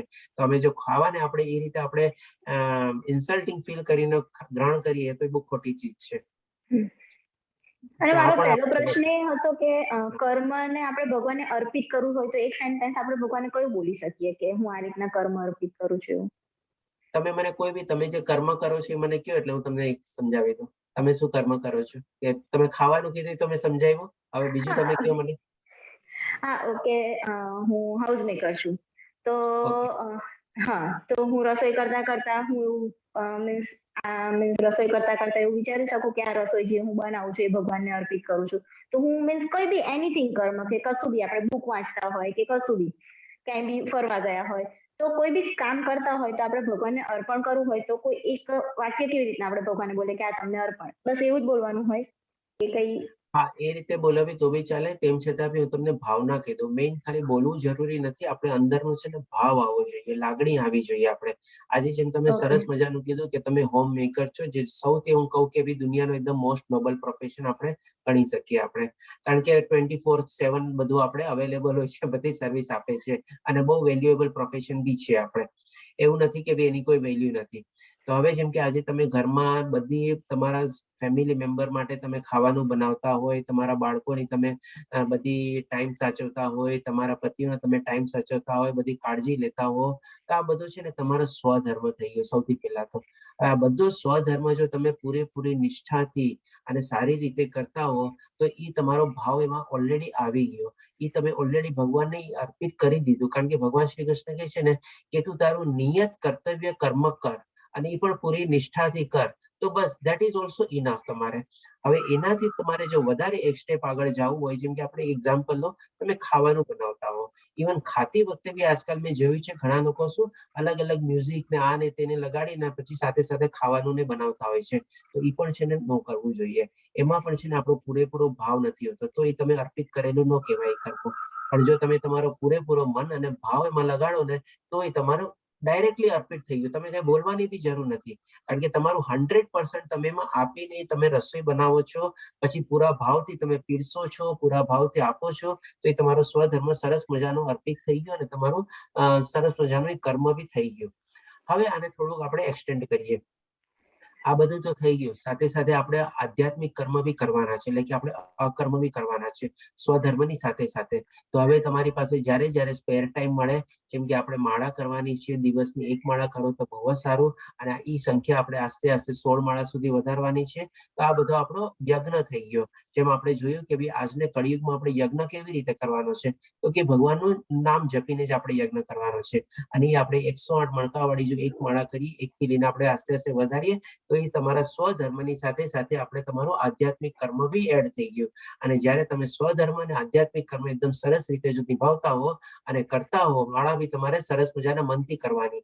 એમની કે માળા કરતા હો ત્યારે મનમાં કંઈ બીજું હોય તો પછી આપણે સરસ મજાનો ભાવ ન આવ્યો, એ આપણે અર્પિત થયેલી ન ગણાય. પણ જો એ પણ સરસ મજાના ભાવથી આપણે માળા બી કરી લીધી હોય, સરસ મજા ભાવથી આપણે આપણો સ્વધર્મ બી નિભાવ્યો હોય, તો આનાથી વધારે ઉત્તમ કોઈ ચીજ નથી. હું કહું બસ તમે તમારું બધું એમ આવી ગયું, તમારે કોઈ ચીજ બોલવાની બી જરૂર નથી. બસ ધન્યવાદ પ્રભુજી. પ્રભુજી ધન્યવાદ. પાઠ બહુ ને એવું સરસ કરીને પ્રશ્ન કરતા તો થાય ને આપણે રસોઈ પાણી બધું? શું માતાજી? પાઠ ને એવું કરતા હોઈએ આપણે, પાઠ કરતા થઈ શકે. તમારે નિરંતર તમે ભગવાનનું નામ લેતા લેતા તમે કરી શકતા હો. પણ મેં એટલા જ માટે કીધું કે ટીવી નહીં, બધું ઈ બધું એવોઇડ હા કરવું બસ બરાબર છે, જોઈએ. You are right. રસોઈ કરતા બી મ્યુઝિક ને રેડિયો બધું ચાલુ જ હોય છે, એટલે હા, એ ઘણું. બધાને બી આપણે એવોઇડ કરવું જોઈએ. માળાના મણકા 108 જ શું કામ?